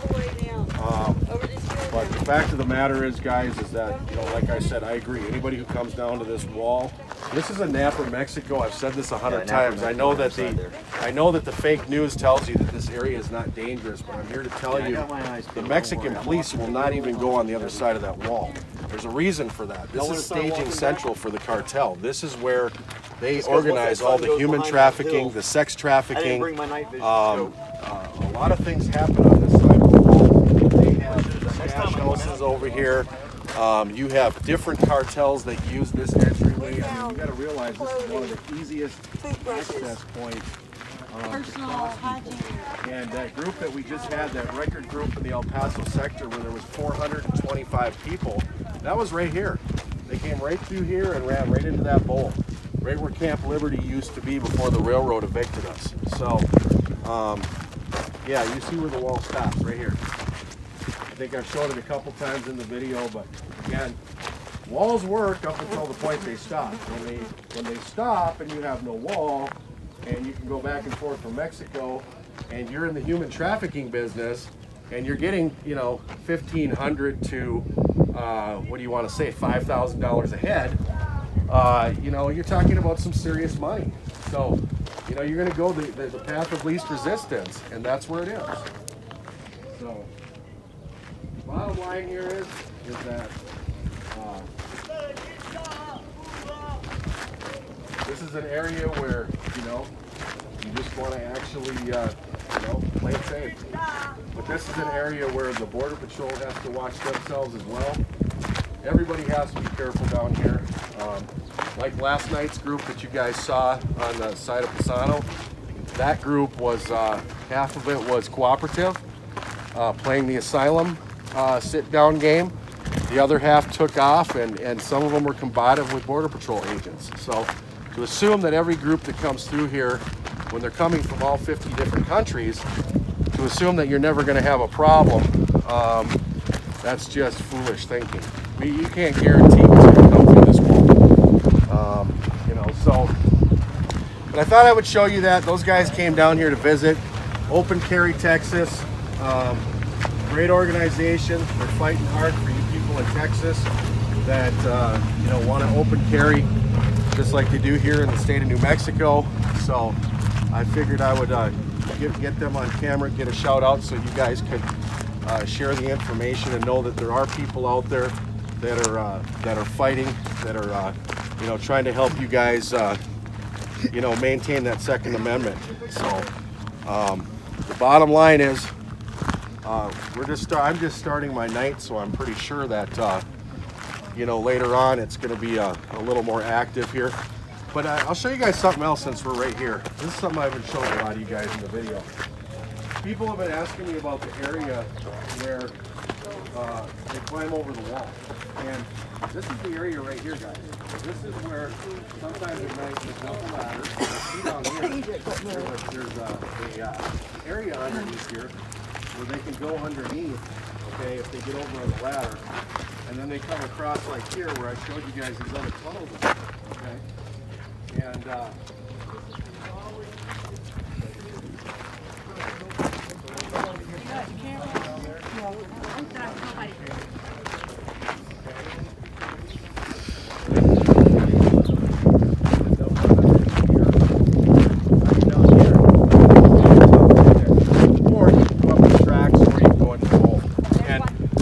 things you should notice in this video, guys. What's missing from this picture? Anybody want to tell me, since we were kicked out of here? What's missing? Who hasn't been around since I started this video? You guessed it. Border Patrol. Why aren't they here? Because they're tied up in the processing center right now. They're processing people. They're taking care of other business. And God bless their hearts that they stick through this, because they're sure as heck not getting a lot of help from the governor here in New Mexico or any of the anti-border advocates who continue to maintain that there's nothing to see here, that there's no crisis. It's absolutely amazing. So, yeah, absolutely wide open. There's your wall, guys. Wide open. Anybody who wants to cross, come on in. See, and then they don't want us even stopping them, and they don't even want us detaining them. They want them to just come right on in. The railroad wants them to trespass. We're the evil militia. So it's all fake news, guys, but we're getting her done. I'm about to start my night here, so I'm sure I'll be back later on, but I wanted you guys to meet the people from Open Carry, Texas, and I promised I'd come down here and meet them at the wall. So anyway, I hope everybody's having a good day. I'll be back later on, guys. I don't know what tonight's going to bring, if it's going to be real busy or if it's going to be slow. But yeah, now because of the railroad, we're only really allowed to come up to about here. They don't want us up over the hill, so now if the illegals get up over the hill, there's nothing we can do about it. So, I'll talk to you guys later. This is Jim. Talk to you guys later. Thanks for letting me trail you. Yeah, no problem, guy. It's all good. Just be nice to me. Oh, I have no agenda, so I mean, Okay, good. yeah, I'm not trying to. I have absolutely no reason to be mean to you. Right, gotcha. Yeah. No, I hear you. I hear you. Well, where are you originally from? I'm from Minnesota. Yeah. I don't know why, but I just felt like you might have been from somewhere else other than Wyoming. Yeah, no, I'm not from Wyoming. Yeah. It's U.S. gun laws. President Obama is considering using his executive powers to bypass U.S. Congress and make significant changes to gun laws. He says his inability to win congressional backing for what he calls common sense gun laws is the greatest frustration of his presidency. This announcement comes just a week after a series of videos made by Spike Lee featuring NBA stars and families of victims of gun crime was shown in America as part of a campaign to end gun violence. Here's an excerpt from the film. My name is Cheyenne Norman. And on July 22nd, 2012, I took my son, Lloyd Christopher Morgan Jr., outside to play. I never brought my son back home. All day, it was happiness. And at 9 o'clock, they started shooting. You would have thought I was in a war zone, as many shots as was fired that night. But my 4-year-old son was the only one killed. I seen a hole in his head, and I knew he was kind of going. My son was gunned down like he was a grown man. 1 shot to the head. And my whole life changed. That was Sharon Norman. Her 4-year-old son was shot dead in 2012.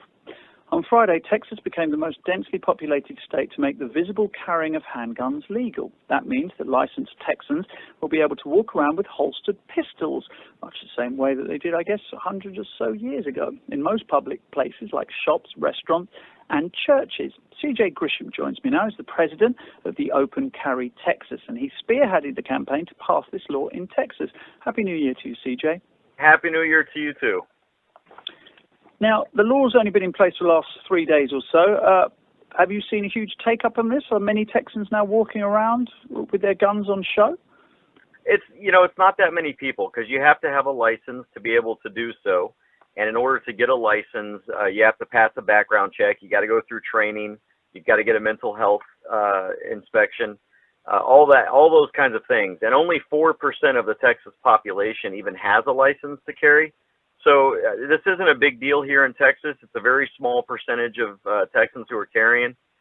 But we have gotten hundreds of emails from around the state saying, hey, I open carried at this restaurant or this supermarket or this department store, and nobody said a word. So it's very uneventful. Why is it important, do you think, CJ, for Americans to be able to carry around their weapons, their licensed weapons, on full show? Well, really, it's just about not having to dress around your firearm. I should be able to remove my jacket when I sit down to eat or if I get out of my car to pump gas and not be a criminal. And really, it's about exposing the public to something that isn't a threat anymore. For too long here in America, we've tried to turn guns into this demonization thing, and we're trying to reverse that and show that law-abiding citizens carry guns every single day. You just can't see them. Now you can see them, and there's no difference but a thin piece of fabric.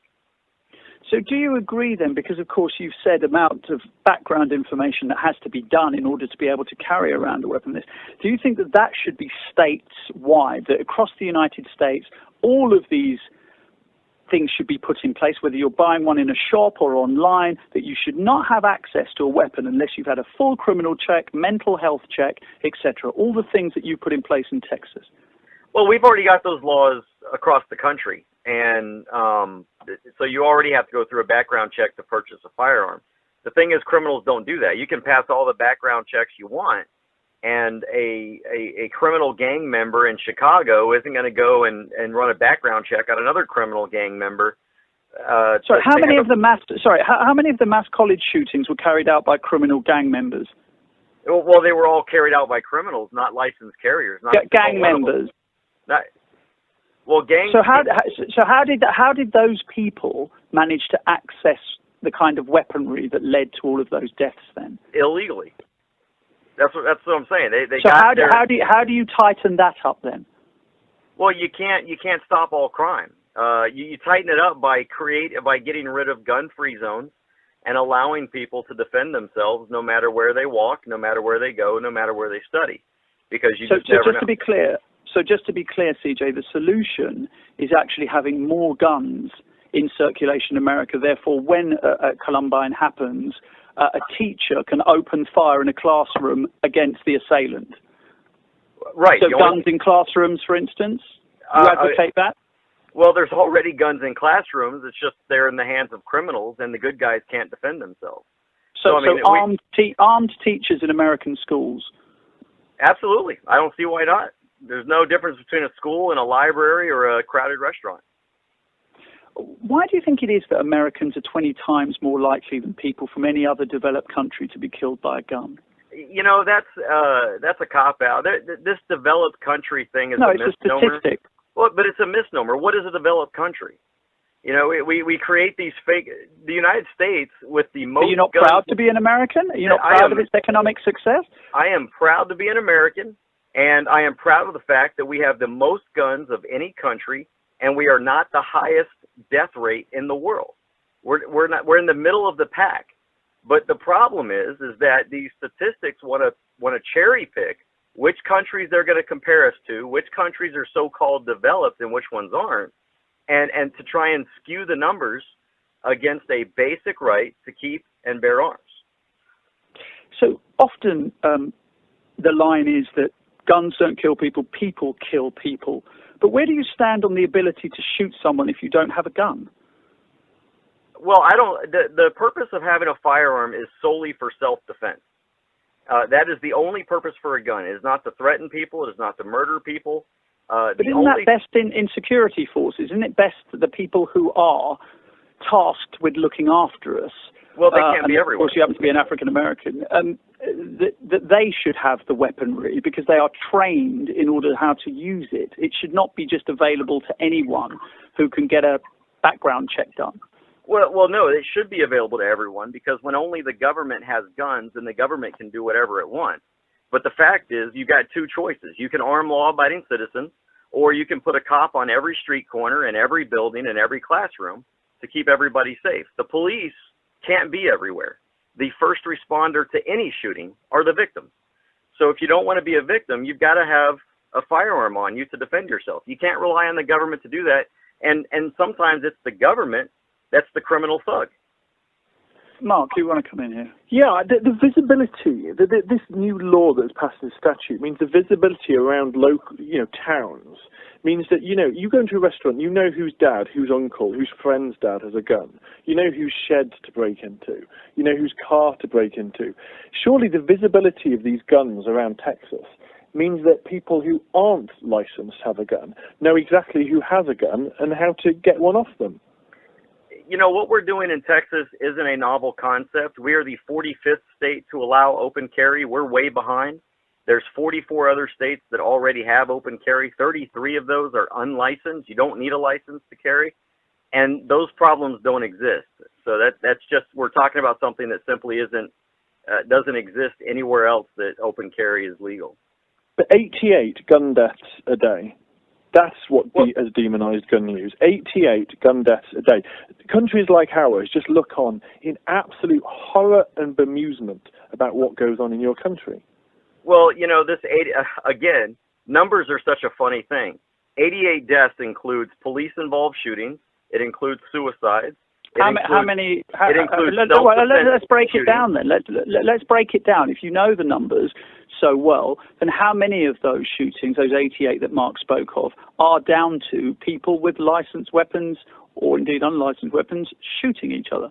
Well, you're down to less than half of those that are criminal in nature. So 40 people a day are dying in America. In a country of over 300 million people. And you don't think, so that's fine. No, that's happening. No murder is fine. no murder is fine. That's where we've got. I don't know where you get that from, because I've never said that. I've always said guns are good for self-defense. You know, look at France. You guys have had 2 mass shootings over there in France. Not you, but Europe has had 2 mass shootings in France, and they've already banned guns. Okay, we're going to have to leave it there. But CJ, thank you very much for joining us. All right, thank you. On 5 Live. Hang on a minute.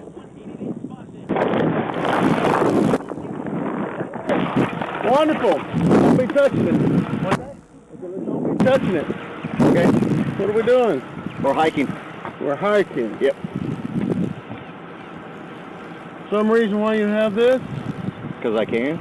Well, okay. Oh, hey, no, don't disarm me, man. Hey, all right. Get your hand off. Why are you taking my fucking gun? I'm not touching the gun. All right, I'm putting this on tape. I'm being recorded too. Good. I haven't done Okay. it. You're trying to disarm me illegally. I am going to disarm you. Illegally. No, sir. Am I threatening you? Once I find out there's no issue, then we're going to give you Am I doing something against and the you're law? going to be on your way. Am I doing something against the Keep law? your hands away from the gun. I don't have my hand near the gun. Put your other hand away from the gun. I'm holding my camera. Get it away from the gun. It's away from the gun. Okay. Now, you going to let me go? No, I'm not going to let you You're go. about to get yourself a civil lawsuit. You can get a civil lawsuit or whatever we need to do right now until I find out you can legally have the gun and you can be out here. Oh, do I need a license to hold this gun? Dude, I'm telling you right now, we're having issues. Chris, put your hand behind your wait, back. I'll tell you what, let me give my camera to my son and I will do everything you ask. Put your hand behind your back. Chris, come here and get my camera. Chris, come here and get my camera. I'm taking my camera off. I'm not touching my gun. Hey, okay, let go of this camera for a second. My hands, untie it. There you go. Now I want you to record this. Is it recording? Let me see the back. Behind your back. Let me see the back side. Put your hand behind your back. Okay, now I'm going to do everything you say. Hey, dude! There. My hands are behind my back. No, Chris, keep the camera on me. Can I ask you what I was doing wrong? I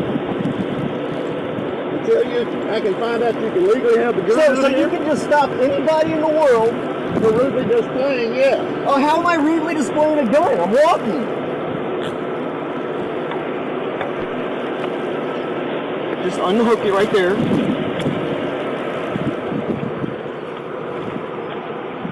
Keep the camera on me. Yes.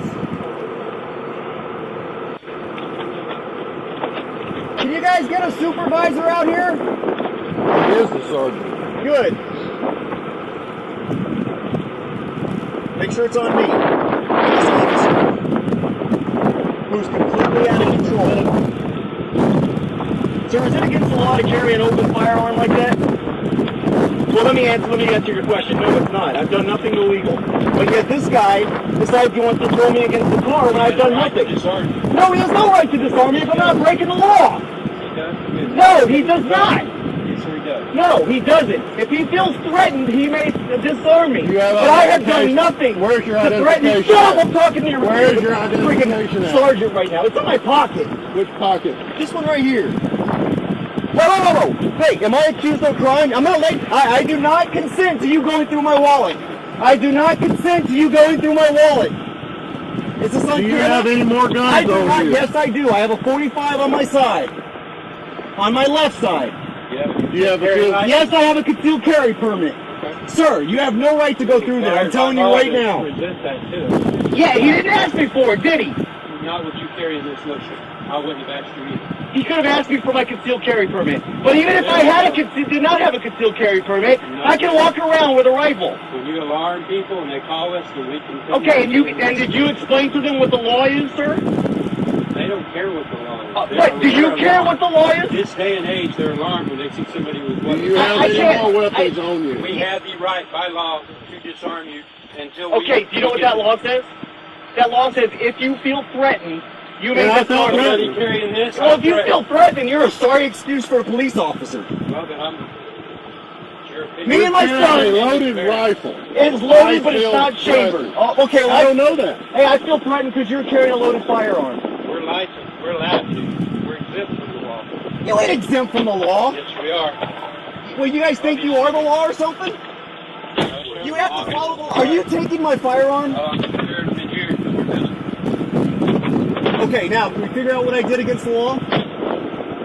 Why did you stop me? Because we got a call. We got a call. Walking around with a firearm. Okay, and you came out, and was I doing anything threatening, officer? When I asked you to stop, you continued to walk, then you did stop, and you turned around. I told you I was going to take the gun. It's what Whoa, no. And you started resisting back. Oh, bullshit. Hey, when you told me to stop, I stopped. You said, come here, and I stopped. You didn't say it on your loudspeaker. If you said it, I didn't hear you. I turned around and I stopped. And no, you I didn't do it on loudspeaker. Exactly. So when I heard you say stop, I stopped, didn't I? Hey, dude, I've got a fucking bad back from Iraq. Will you let me stand up straight? Thank you. I'm trying to get my back straight because you're killing me.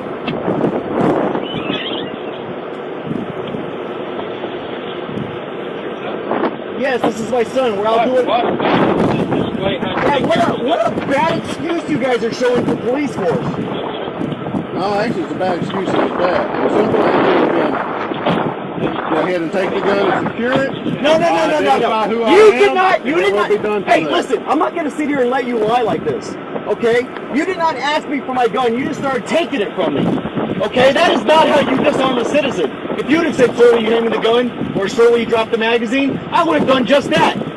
But you wanted to be a freaking prick. I will not get in the habit of doing that with anybody with a firearm, because that's dangerous.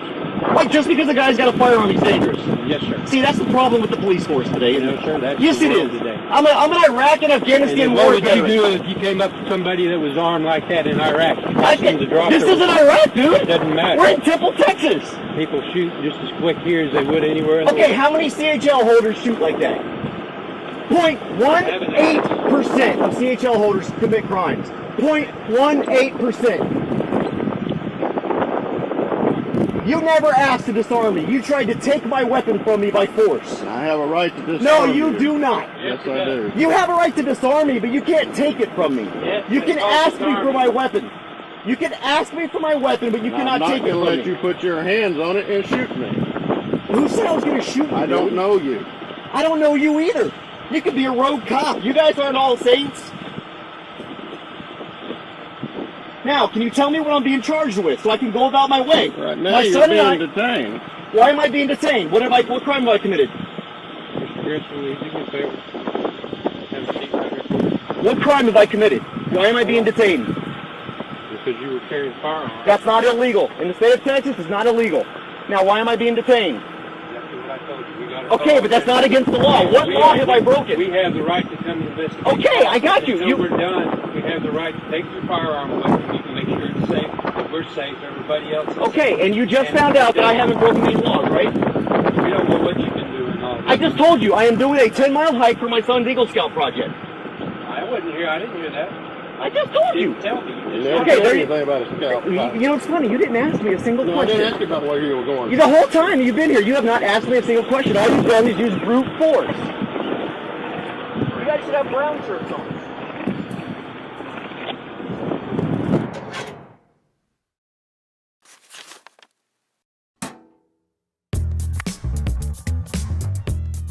So there I sat on the edge of my couch, filled with excitement, ripping into an inconspicuous white envelope like I was expecting $1 million check from the Publishers Clearinghouse to fall out. Instead, it was my concealed handgun license. As they say, nothing was ever the same. I still remember how I felt when I actually stepped outside of my house for the very first time with a gun anchored to the side of my pants. When you start carrying a gun, no one tells you about the guilt, insecurity, and shame. I was constantly tugging at my shirt for fear someone would see the massive chunk of steel sitting on my hip and was gonna call the cops at any moment. I felt guilty because I didn't carry with a round in the chamber, comforting myself by saying, I'll have enough time to rack around if need be. But most of all, I felt shame. I had a shame that sat on my shoulders like a hyper-judgmental nun, popping me with a ruler every time I felt the sense of power that the firearm gave me. I applied for my concealed license because I wanted the power of leverage, and now I had it. Now if something happened, I would no longer be just a victim. If someone threatened my life, they wouldn't have a monopoly on power, free to choose whether to spare me or not. they'd have to deal with my power first. But still, it took me a long time to get used to it, and I think that's the way it should be. Fast forward to today, and I've never been more confident while carrying a gun. As I continue carrying, I realized people are too busy on their phones, focusing on themselves, or just simply distracted to notice I was carrying. I got over my fear of carrying with a round in the chamber after months of doing it without one. Most important, I embraced the feeling of empowerment by carrying a gun. These days, most people are taught that feeling powerful is a bad thing, that they can't handle the responsibility.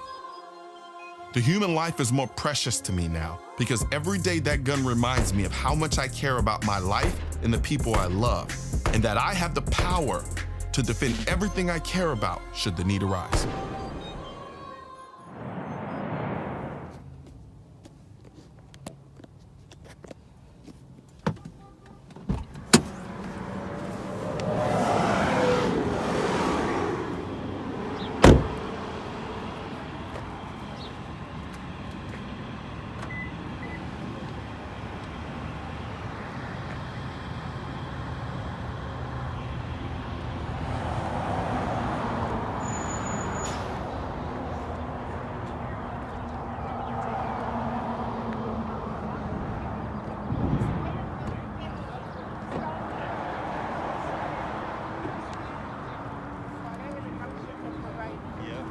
How's it going?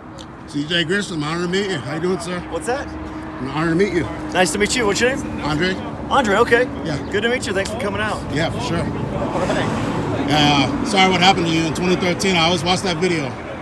Temple, Texas. Well, you know, some good stuff came out of it. So, yeah. You know, as long as you can find some positive in everything that's negative that happens, you're always, it's good. The silver lining. The silver lining, that's right. Yes, sir. Well, you know, I don't have any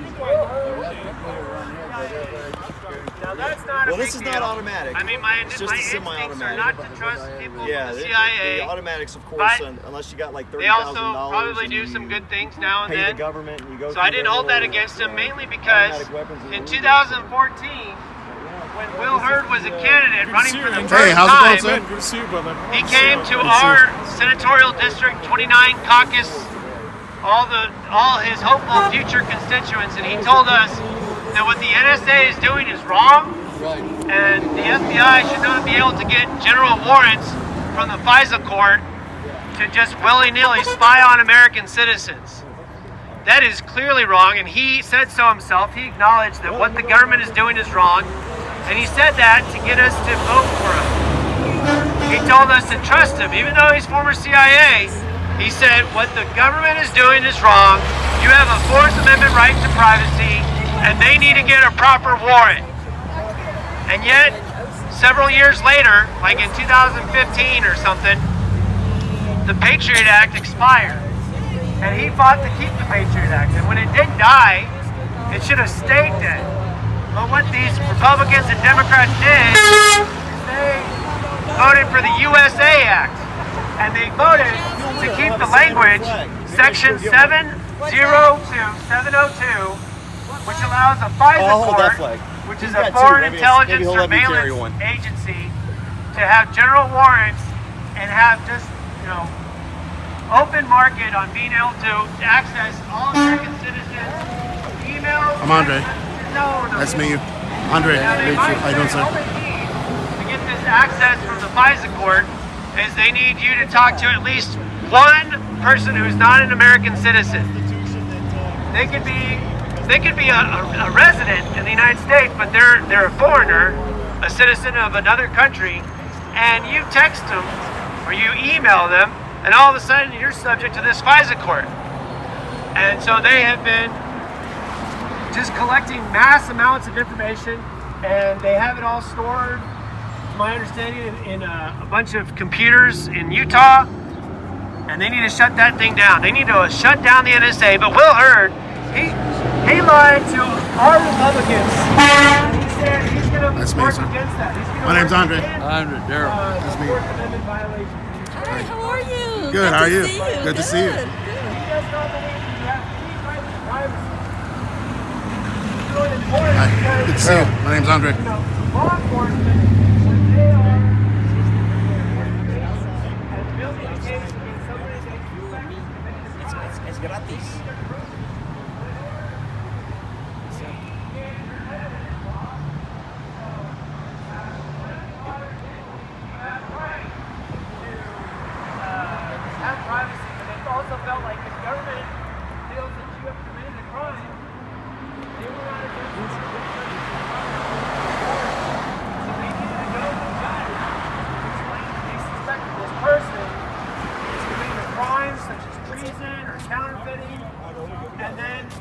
they show the judge their preponderance of evidence and they get a warrant the proper way. But the way they're doing it today, they have a blank check to just go and invade everyone's privacy willy-nilly, and Will Hearn believes there's no right to privacy.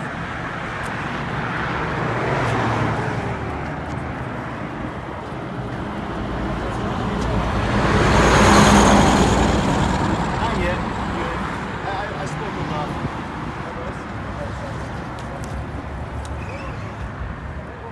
Taking a break. My voice is getting parched. You want to do our walk? Yeah, let's do it. Well, let's wait till she comes back with the flag. Oh, okay. She's bringing me another OCT flag. Excellent. Does an American citizen have a constitutional right to own a gun? Here's what the Second Amendment says. A well-regulated militia, being necessary to the security of a free state, the right of the people to keep and bear arms, shall not be infringed. Now, it once seemed to me like that language only protected state militias and not individuals. Indeed, this is the view held by the 4 dissenting Supreme Court justices in the 2008 case of District of Columbia versus Heller, a landmark case dealing with gun ownership. But the more research I did, the more I came to realize that my initial view was mistaken, and that the founders were in fact securing an individual right.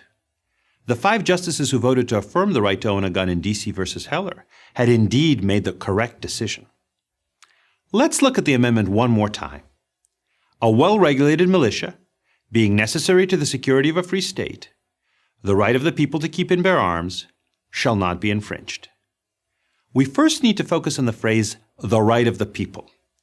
Note that the people are the only ones whose right is secured here, not the militia or a state government. This phrase, the right of the people, comes up a few times in the Constitution. For example, the First Amendment refers to the right of the people peaceably to assemble and to petition the government. And the Fourth Amendment secures the right of the people to be secure against unreasonable searches and seizures. Why then, if the authors of the Constitution felt so strongly about the right of the people to own guns, did they include language about a well-regulated militia? These opening words of the amendment might be called a justification clause. Such clauses are used to help explain why a right is being secured. But it's the operative clause that explains what right is being secured. In this case, the right of the people to keep and bear arms. And what was the word militia understood to mean at the time? Well, the Militia Act of 1792 defined militia to mean all white males 18 to 45.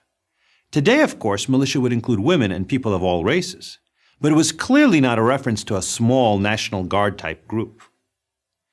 And what about the part of the amendment that says a militia is necessary to the security of a free state?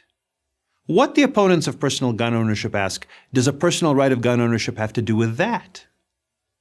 Again, historical context is key. In the 1790s, the phrase free state wasn't used to mean an individual state like New York or Rhode Island. Rather, it meant what we'd call today a free country, a nation free of despotism. A free state is what the framers wanted America to be. They saw an armed citizenry as in part a hedge against tyranny. Citizens who own weapons can protect themselves, prevent tyrants from seizing power, and protect the nation from foreign enemies. This does not mean, though, that this right is unlimited. Free speech, for example, has long been subject to some narrow and reasonable regulations.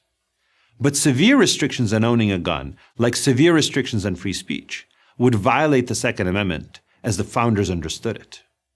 Maybe you think this understanding of the Second Amendment is outdated today, that the Constitution needs to change as public attitudes change.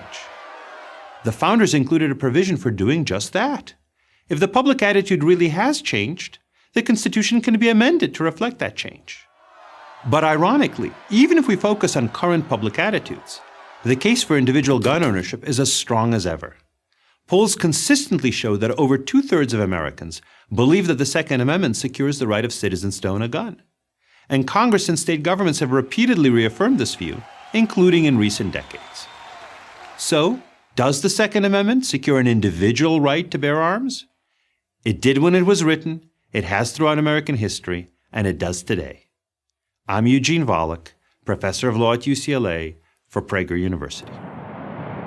Here's another short screencast about another short but very important amendment, the 10th Amendment. The 10th Amendment is similar to the 9th and that it speaks to powers not specifically written down in the Constitution. The 10th Amendment says that powers not delegated to the United States by the Constitution, nor prohibited by it to the states, are reserved to the states respectively or to the people.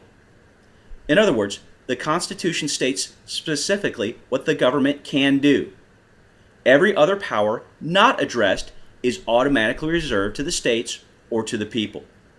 The 10th Amendment is sometimes referred to as the Police Powers Amendment because it gives the states the ability to police themselves. There's a story about a white unionist in the South whose support for newly freed blacks angers his neighbors. They come over one night and basically tell him to shut up.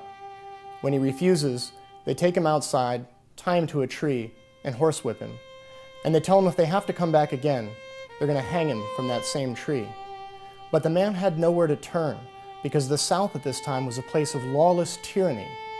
The 14th Amendment was designed to stamp out that tyranny by requiring government officials to respect the basic civil rights of all Americans.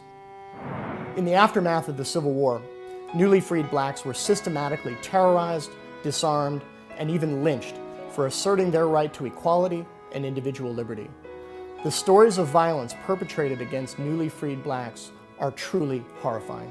For example, Robert Church, a black entrepreneur in Memphis, Tennessee, actually one of the first major black entrepreneurs anywhere in the Reconstruction South, owned a saloon and several other businesses around Memphis. It was wildly successful, he was beloved by the community, and in 1866, an angry mob of white people, largely led by members of the local police force, broke into his saloon, dragged him into the street, shot him, and left him for dead, all because he was in a business they thought a black man shouldn't be in. By the time Congress convened in 1866, anti-slavery Republicans dominated both houses.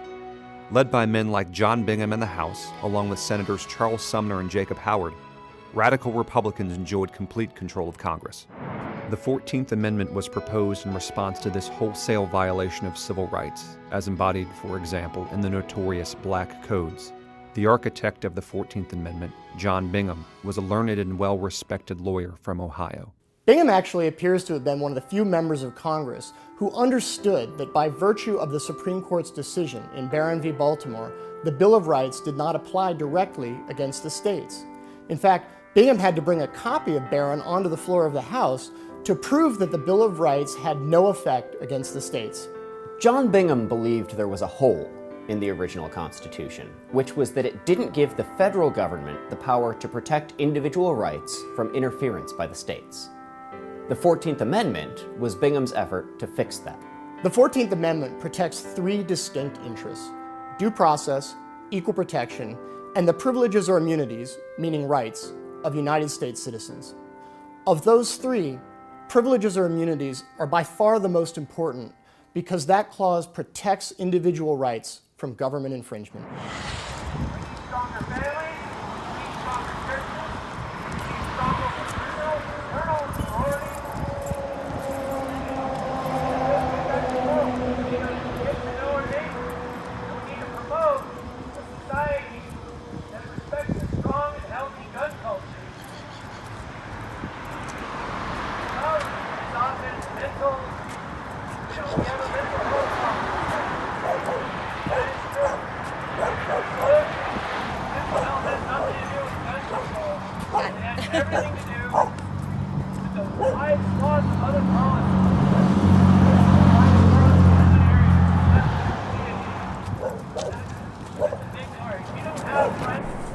I come up here because I don't recognize my city anymore. I don't know what happened around here.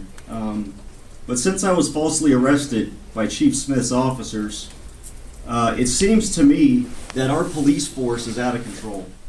Our police force has no oversight by this city council. Chief Smith doesn't seem to have any type of control over his officers for many different reasons. And we see it in the news, and it just doesn't happen with my case. It's all over the place. My case started because I was lawfully carrying a handgun, or a rifle, which is lawful. It's lawful to do all around here. Since March 16th, when I was falsely arrested and assaulted by Chief Smith's officers, we've had no less than a half a dozen open carry rallies at different areas outside of Temple without a single incident. The fact is that an armed society is a polite and safe society. And now I come here to a city council meeting and I see 30-06 signs up there. What's supposed to happen if some madman comes busting through the door with ill intent?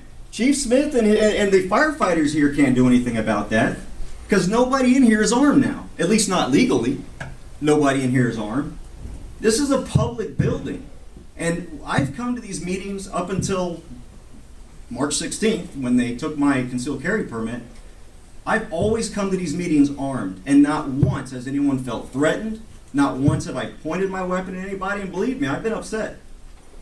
And it's just absurd. And, you know, we talk about, when I initially talked to the council prior to my arrest about the Second Amendment resolution, that's exactly what I'm talking about. And I was assured we all took an oath to support and defend the Constitution of the United States. We don't need a resolution. And now I see signs on this building, on the building that belongs to us. We the people of Temple. And now we can't lawfully carry our firearms in here when we've got a CHL, which, by the way, if you've got a CHL, you're not a criminal. Only 0.18% of CHL holders commit crimes, and now those lawfully carrying citizens who have gone through the measures of carrying a pistol concealed can't even walk into these chambers and feel safe. I can't protect any of you. I can't protect myself if somebody walks in here and decides to have trouble. And we can't go every meeting with 4 cops on every door, because who wants to come to a meeting like that? This really needs to be rethought. It is so beyond comprehension that I can go to my state capitol where my state legislators and state senators are, and I can carry my pistol in there, and yet this council is more important than the state capitol representatives? That you can't have guns in your chambers, but I can take them downtown to the capitol and meet with my state senator or my state representative? It's just beyond reason. And I don't know why it is, but I think this is something that you guys need to discuss. And I urge you to stop looking at us law-abiding gun owners as the problem when it's your police force that needs to be trained and is the problem. Thank you. Hey guys, yeah, you get to look at me from my dashboard there. I want to talk a little bit while I'm on this drive about I'm done with Trump. That's it. I'm done. I didn't vote for Trump last election in 2016 because I didn't trust him, but I also didn't vote, of course, for Hillary or anyone else. I just skipped that line because in my view there was not a good enough candidate on the ballot, so I skipped it. However, Trump's policies for the most part had won me over, so I became a Trump supporter because of all the good things that he has been doing, and was, well, like I said, won over. Then we had the bump stock ban, and the fact that he was putting this bump stock ban in, and then there was that was a major tick mark in the bad column for me. Now, when he had said at the White House, when he was talking to law enforcement personnel that you know, take the guns and worry about due process later, that was a sort of, you know, made the hair on the back of my neck stand up. But I thought, okay, that's just Trump talking right now. I don't see any policies being pushed. And so what I did was I compartmentalized that in the back of my mind and just kind of kept watching. Well, when the bump stock ban happened, that was a big tick mark for me. But it wasn't yet a deal killer. It was one of those, all right, I'm going to start really looking at this a lot more objectively to ensure that we are aware of what he's doing. Well, now that he's pushing red flag laws and universal background checks. He's doing exactly what I was afraid of in 2016, which is why I did not vote for him. Head east towards State So, 609. sorry, I'm listening to my GPS. I'm sorry, this is a deal killer. I'm not a single issue voter. I'm really not. However, the issue of guns is a deal killer for me. I look at everything in the aggregate, and I still like everything else that Trump has done. But what good does it do to live in a society with a great economy when you have no rights? When your rights are being eroded? I would rather live in a poor economy and be able to defend myself and exercise my rights without government interference than live in a really good economy where the government basically restricts what I can do, what I can carry, how I can carry, who I do business with, and all that kind of stuff. And so while I won't vote for someone strictly because of only their gun position, I will not vote for somebody because of their position on guns, if that makes any sense. Now, that doesn't mean that whoever the Democrat candidate is going to get my vote, but my thoughts are this: even if I were going to vote for one of the two parties, my thought is this: at least if I voted for a Democrat, I know I'm supposed to be getting gun control because that's what they're telling me. Whereas with Trump, he's telling me one thing and then doing an entirely different thing. He's going behind my back. He's lying to me. He's lying to you. He's lying to each and every one of us. And I can't stomach that. Now, I would never vote for a Democrat because not only would they destroy liberty, but they'd destroy the economy. They'd destroy, our decision to, our ability to make decisions for ourselves without government telling us what to do, what to think, how to live, all that kind of stuff. And they're not stealing all my money. So I'm definitely not going to vote for any Democrats.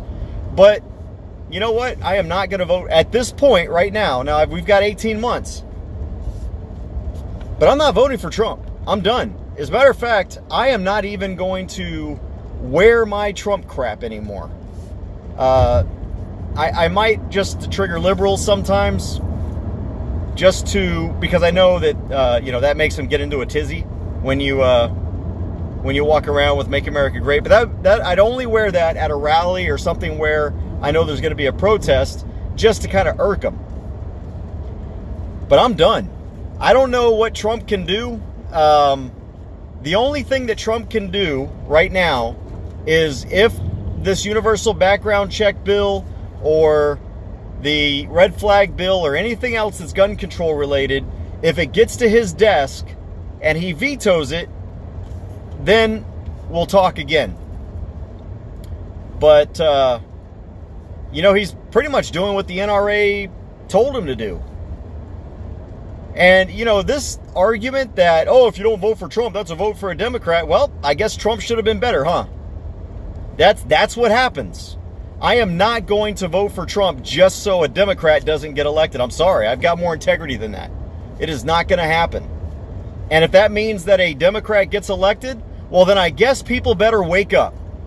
And maybe that will be what ushers in the next civil war that secures our rights, is having a Democrat, socialist, communist president, so that the people can wake up and recognize that the two-party system is failing us. I mean, when you've got a choice between a Republican gun grabber and a Democrat gun grabber, you have no choice. And I'm sorry, but the libertarians, all they're putting up are freaking morons. If any other party would put up something that was a candidate that was worth anything, maybe we can talk about a third party. But right now, I don't see anybody holistically at all. And like I said, the gun thing, I'm not a single issue voter on gun things. I look at the whole picture, but I will not vote for somebody based solely on their gun stance. Because to me, that's the one thing that secures everything else in life, is your ability to keep and bear any arms that you want to carry in self-defense, in defense of yourself, in defense of your community, in defense of your state, in defense of your country. That's the deal killer for me. And what we need to be doing, and I've already done this, is emailing, writing, calling the White House and calling your senators and calling your representatives and letting them know this is a deal killer. You vote for these bills and you're done. The Republican Party is done. That's it. They are going to go the way of the Whigs if they continue down this road, because this is an important issue.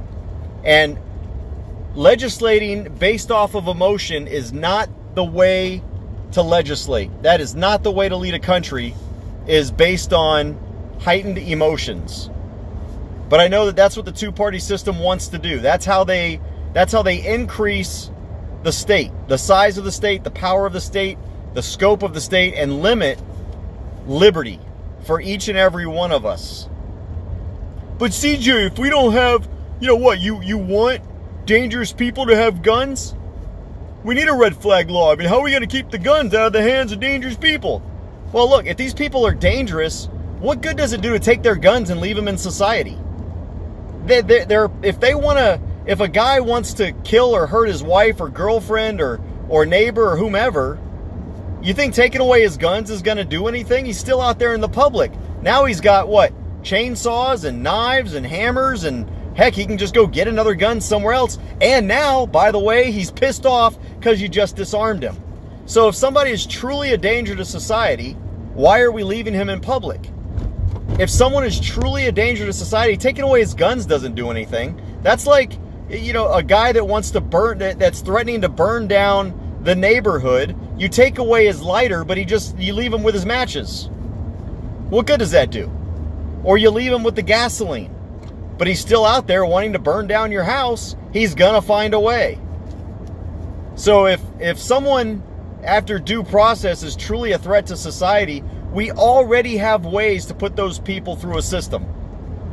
Okay, you take them off the street, you put them through whatever, but it's the individual, not the guns. And all that we're going to do with these red flag laws is make people who may already be unhinged more unhinged, because now you've stripped them of their rights. Now you've given them a reason to be violent and angry, instead of just taking them and putting them in counseling. All right? But I'm done. I'm done with Trump. I am absolutely done with Trump. I am off the Trump train. I have jumped off mid thing, but thankfully we've got 18 months for Trump to do the right thing, and for Trump to come clean and recognize that he screwed up royally. And anyone out there that thinks, we can't have Democrats in control, well, why not? We're losing our rights one way or the other, aren't we? This is just one step, because this is what's going to happen. We're going to have red flag laws, and we're going to have universal background checks. If you want to buy a gun from me, or I want to buy a gun from you, look at this. This is the problem with these universal background checks. In D.C., in Washington, D.C., it costs $125 to transfer a firearm from one person to another, even if it's just your neighbor. If it's your childhood high school friend that you've known for the last 30 years, like a brother or a sister, it's $125. What does that mean? That means that poor people in Washington, D.C. can't buy or sell a gun, because they've got to buy the gun, then they've got to buy the ammo, but now they got to pay $125 on top of that. And it's cost prohibitive. So these universal, and that's just in D.C. There are other states where the fees are just as high. These things are bad news. I should not, look, are there people that are going to sell to bad people? Yes, but they're doing it right now. Background checks are not going to keep bad people from buying guns or selling guns to bad people or from bad people. And the other issue here is, besides that, the government has this isn't interstate commerce. The government can only regulate interstate commerce. That's it. So if I want to sell a gun to my neighbor, constitutionally, the federal government has no right to restrict that at all, even under interstate commerce. That's a state issue. And you know, we can fight that at the state level. If we want to fight at the state level, these red flag laws, that's where the fight should be, not at the federal level. And Donald Trump is sucking up power and authority just like every other president before him. And he's just doubling down on it. And the only way we are going to change the system is if we stand up to this two-party system and stop playing the game they want us to play, which is pitting us against one or the other. And this stupid, ignorant, failed argument that it's one or the other. It's not one or the other. We have three choices and sometimes more. Democrat, Republican, or neither. And more, by saying more, sometimes there's a third-party candidate out there that is worthy of our attention. But if this is the way the Democrat Party, I mean, Dan Crenshaw is even online with this. When you've got people who you expect to be strong on liberty that are caving, and they're calling themselves Republicans, the Republican Party is dead. It's absolutely dead. And the only way we are going to reverse the course on this is if we punish them. And if they get punished. And the only way they're going to get punished is not by doing the whole lesser of two evils thing, but in helping them lose. Is that going to create pain for us? Yes, it will. But hopefully, that's going to cause one of two outcomes. It's going to wake the Republican Party up to realize that, crap, when we capitulate, when we meet in the middle, when we give up, when we do what the Democrats want us to do, when we surrender, we lose. So we need to stand strong like the Democrats. My gosh, it's not even like... I mean, Trump isn't even trying to play the game where he's like, okay, look, we'll do these background check fixes, but you have to give us 50-state reciprocity for licensing.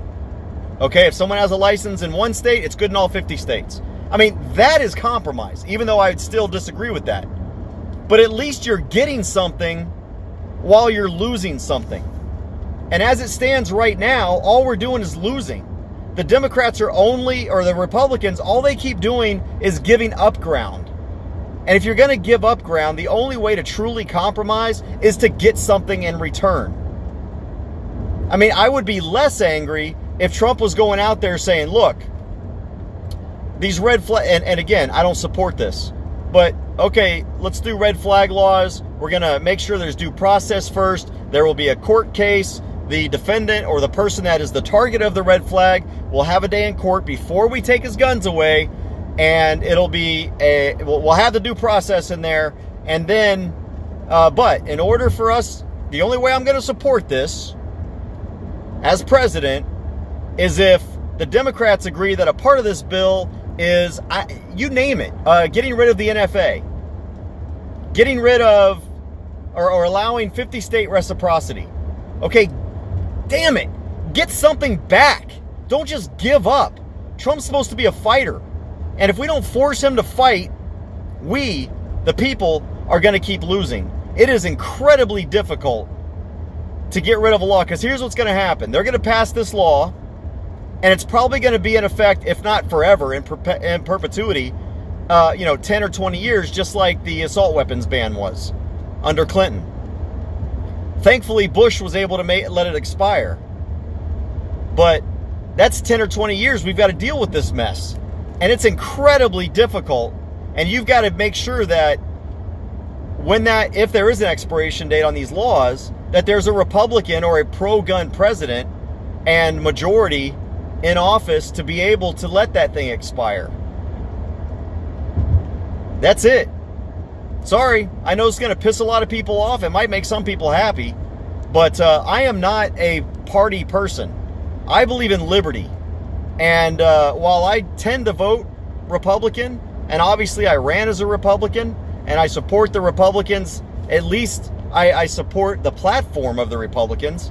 The problem is the people in the party are not obeying the platform. They're selling us out. And I, for one, refuse to buy into that and to reward that. So Donald Trump, you lost at least one guy that you had won over. Good evening. We begin tonight by recognizing what a difficult week this has been for so many people and how tough the days ahead will be as more funerals are held in El Paso and Dayton. More moments for a parent or a child or a childhood friend to face the infinite sadness of feeling the word is, when it comes to a loved one, give way to was. My grandpa was. My child was. So many people are facing that now. So many who've lived those moments already at Sandy Hook and Parkland and Orlando and Pittsburgh are reliving them yet again. Because in many respects, there's sadly nothing new here, whether it's the weapons used, the first responders, the heroes, the heartache. Nothing new in the call for change or what feels like the endless, fruitless battle between the forces of gun control and gun rights. In some ways, though, we've really never seen anything like this. We've never seen a president offer division to the hurting instead of unity, or use a visit meant to console to settle scores and air grievances, some of them entirely made up, or be the focus of questions about whether his racist statements gave an already hate-filled person another reason to kill.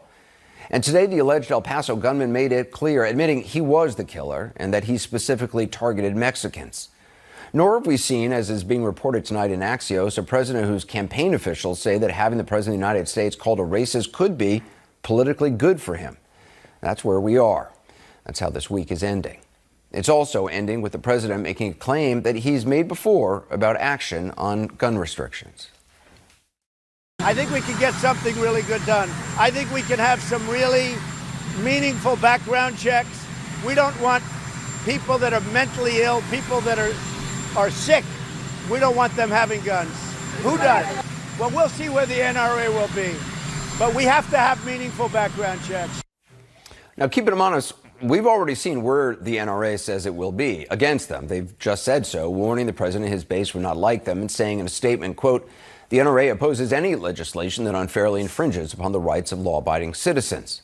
Now, remember, the president's talked tough about his willingness to challenge the NRA before. He did it after the Parkland shootings, including at a gathering of bipartisan lawmakers where Connecticut Senator Chris Murphy put the challenge to the president. Mr. President, it's going to have to be you that brings the Republicans to the table on this, because right now the gun lobby would stop it in its tracks. I like that responsibility, Chris. I really do. I think it's time. It's time that a president stepped up. And we haven't had them, and I'm talking Democrat and Republican presidents. They have not stepped up. And they do have great power. I agree with that. They have great power over you people. They have less power over me. Some of you people are petrified of the NRA. You can't be petrified. They want to do what's right, and they're going to do what's right. I really believe that. Well, he alone could take on the NRA, was the message, except he didn't. And wherever you stand on gun regulation, that's just a fact. Talk is easy. Doing something that might upset the powerful NRA and some of his base, perhaps, that is tough. And though the president likes to talk about being tough and being powerful, he sure seems to shrink in size when the NRA starts whispering in his ear. So yeah, the president has talked about tougher, stronger, meaningful background checks before. He's singing that song again, only this time, as it was during his trip to El Paso and Dayton, he's largely singing it in the key of me. They supported me very early, and that's been a great decision they made. The NRA's made a great decision in supporting me, and nobody else would have won. As you know, they supported me very early, far earlier than anybody thought possible. So the NRA loves him, he says, but this isn't about the NRA, he claims. This isn't a question of NRA, Republican, or Democrat. I will tell you, I spoke to Mitch McConnell yesterday. He's totally on board. He said, I've been waiting for your call. He is totally on board. And keeping him honest, he's not on board, not even a little. The Senate Majority Leader has merely said he'll take up the issue, and only after the summer recess, perhaps because that's when maybe anger over the killings in Dayton and El Paso might have calmed, when people may not be paying such close attention.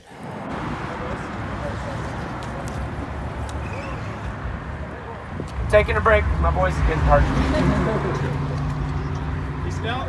You want to do our walk? Yeah, let's do it. Well, let's wait till she comes back with the flag. Oh, okay. She's bringing me another OCT flag. Excellent. Mario wishes he could be here at work, but he's got a lot of our OCT flags. Mario. Yeah, he admires you, man. Does so he have the really wishes he could the be Rio here. Grande, or not the Rio Grande, the El Paso flag? Do we Yes, have an El Paso flag? I think he has. He has OCT flags, like general ones. Okay. And then he also has come and take it Texas El Paso. I'll have you guys. I'll make an OCT El Paso flag for you guys because we actually have chapter flags. Right. We just haven't made one in a while. Yeah. So I'll make one and we'll send it out to you guys. Oh, don't try on me. Yeah. Yeah. When we did that, I think it was just for our live kids, and they were private security. They were giving me a hard time because we were going in a public areas that El Paso PD said for you to trespass me, you have to have a sign saying that it's private property. You can't just tell me verbally. We got some really. And then their private security ended up fucking harassing him. They followed him and they got out of his vehicle. They got out of their vehicle. Freedom. Yes, sir. Yes.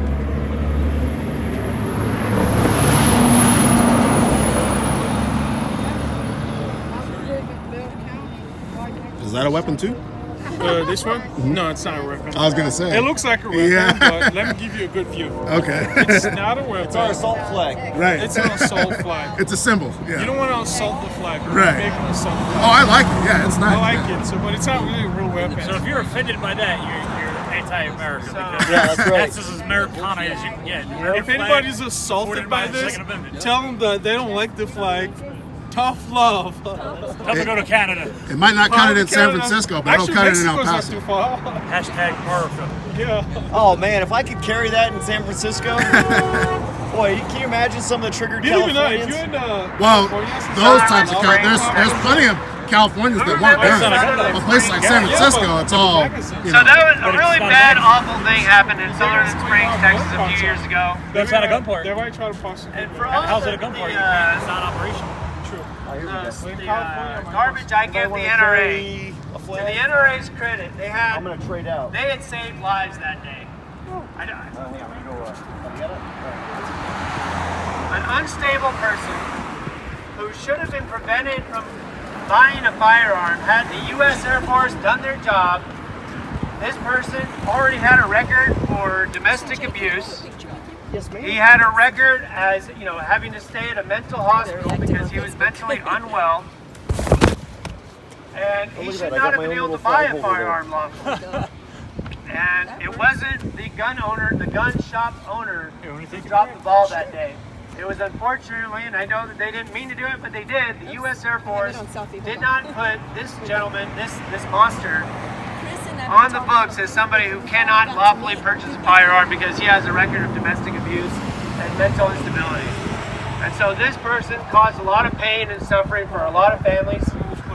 He would have caused more harm and suffering had it not been for a couple of citizens. Yeah. Full shows. Grab this, quick release. Yeah. We do a little action. A 6-shooter, Old West style. That's the kind of weapons, not weapons, it's a revolver. Where he had his rifle secured. He got his rifle out, and he found a fellow Texan with a Maybe truck, I need to get myself and he asked that Texan, hey, I like the go design. after this guy before he kills more people. Don't tread on me. The guy said, get in the truck, let's go after him. And they pursued the shooter. Before the shooter ran from the scene, he was still outside the church, and the NRA instructor fired on that person, which discouraged him from sticking around and creating more victims. So then the victim, after he was engaged by the citizen, got into his vehicle, and they were in pursuit of this gentleman for a couple miles until this guy succumbed to his wounds sustained from the citizen who had stopped him. And when the police officers got to the area where the Sutherland Springs shooter was off the road, the citizens were saying, do you want us to take our guns down? Do you want us to get back? The police officers told the gentleman with the firearm. I didn't have time to write a fancy speech. I didn't have time to, I didn't have the resource of an English teacher to sit down and write a speech with at school today and be, brought over here or practice or anything. What I really came down here for is this.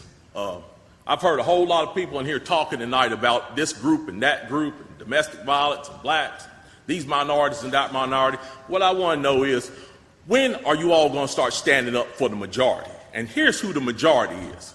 I'm the majority.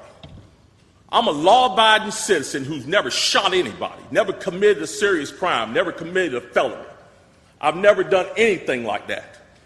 But it seems like every time we have one of these shootings, nobody wants to put the blame where it goes, which is at the shooter's feet.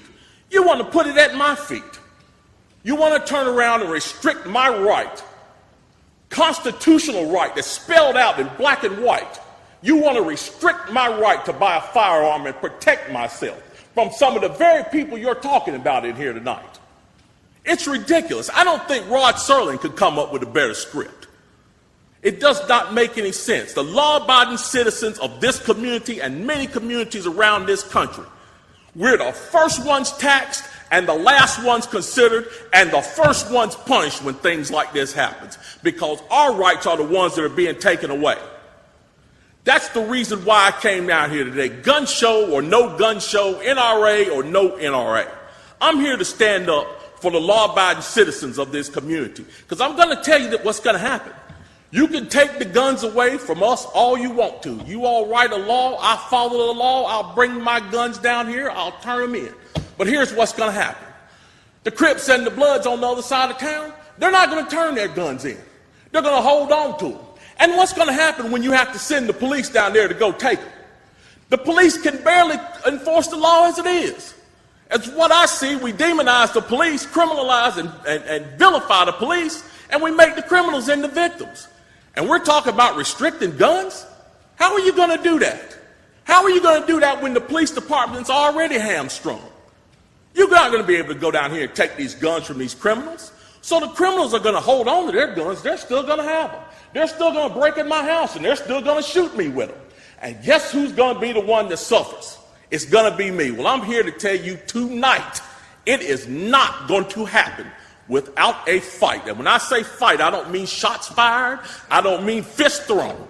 I mean I'm going to come down here to this city council and raise hell just like these loonies from the left do until you listen to the majority of the people in this city. And I am the majority. The majority of the people in this city are law-abiding, and they follow the law, and they want their constitutional right to be able to bear arms. They want to be able to go to the gun show and buy a hunting rifle or a sport rifle. There are no military-grade weapons sold at the gun show. An AR-15 is not a military-grade weapon. Anybody that would go into combat with an AR-15 is a fool. It's a semi-automatic .22 rifle. You'd be killed in 15 minutes in combat with that thing. So we need to dispel all these myths, and we need to drop all this division that we got going on here. Because the bottom line is, when that Second Amendment was written, whether the framers liked it or not, they wrote it for everybody. And I am everybody.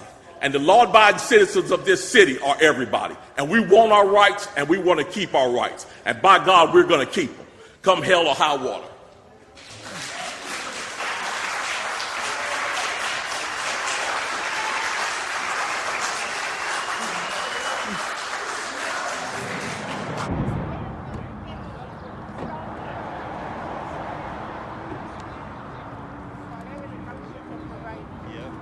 How's it going? CJ Grissom, honor to meet you. How you doing, sir? What's that? An honor to meet you. Nice to meet you. What's your name? Andre. Andre, okay. Yeah. Good to meet you. Thanks for coming out. Yeah, for sure. All right. Sorry what happened to you in 2013. I always watched that video. Temple, Texas. Well, you know, some good stuff came out of it. So, yeah. You know, as long as you can find some positive in everything that's negative that happens, you're always, it's good. The silver lining. The silver lining, that's right. Yes, sir. Well, you know, I don't have any Now that's not well, a this big is not deal. automatic. I mean, my it's just my a instincts are semi-automatic. not to trust people Yeah, from the the CIA. automatics, of course, but unless you got like $30,000. they also probably do some good things now and pay then. the government and you go So I through didn't their hold that little, against him, mainly because automatic weapons and in illegal 2014, when Will Hurd was a candidate running for the Hey, first how's it going, time, sir? he came to our senatorial district 29 caucus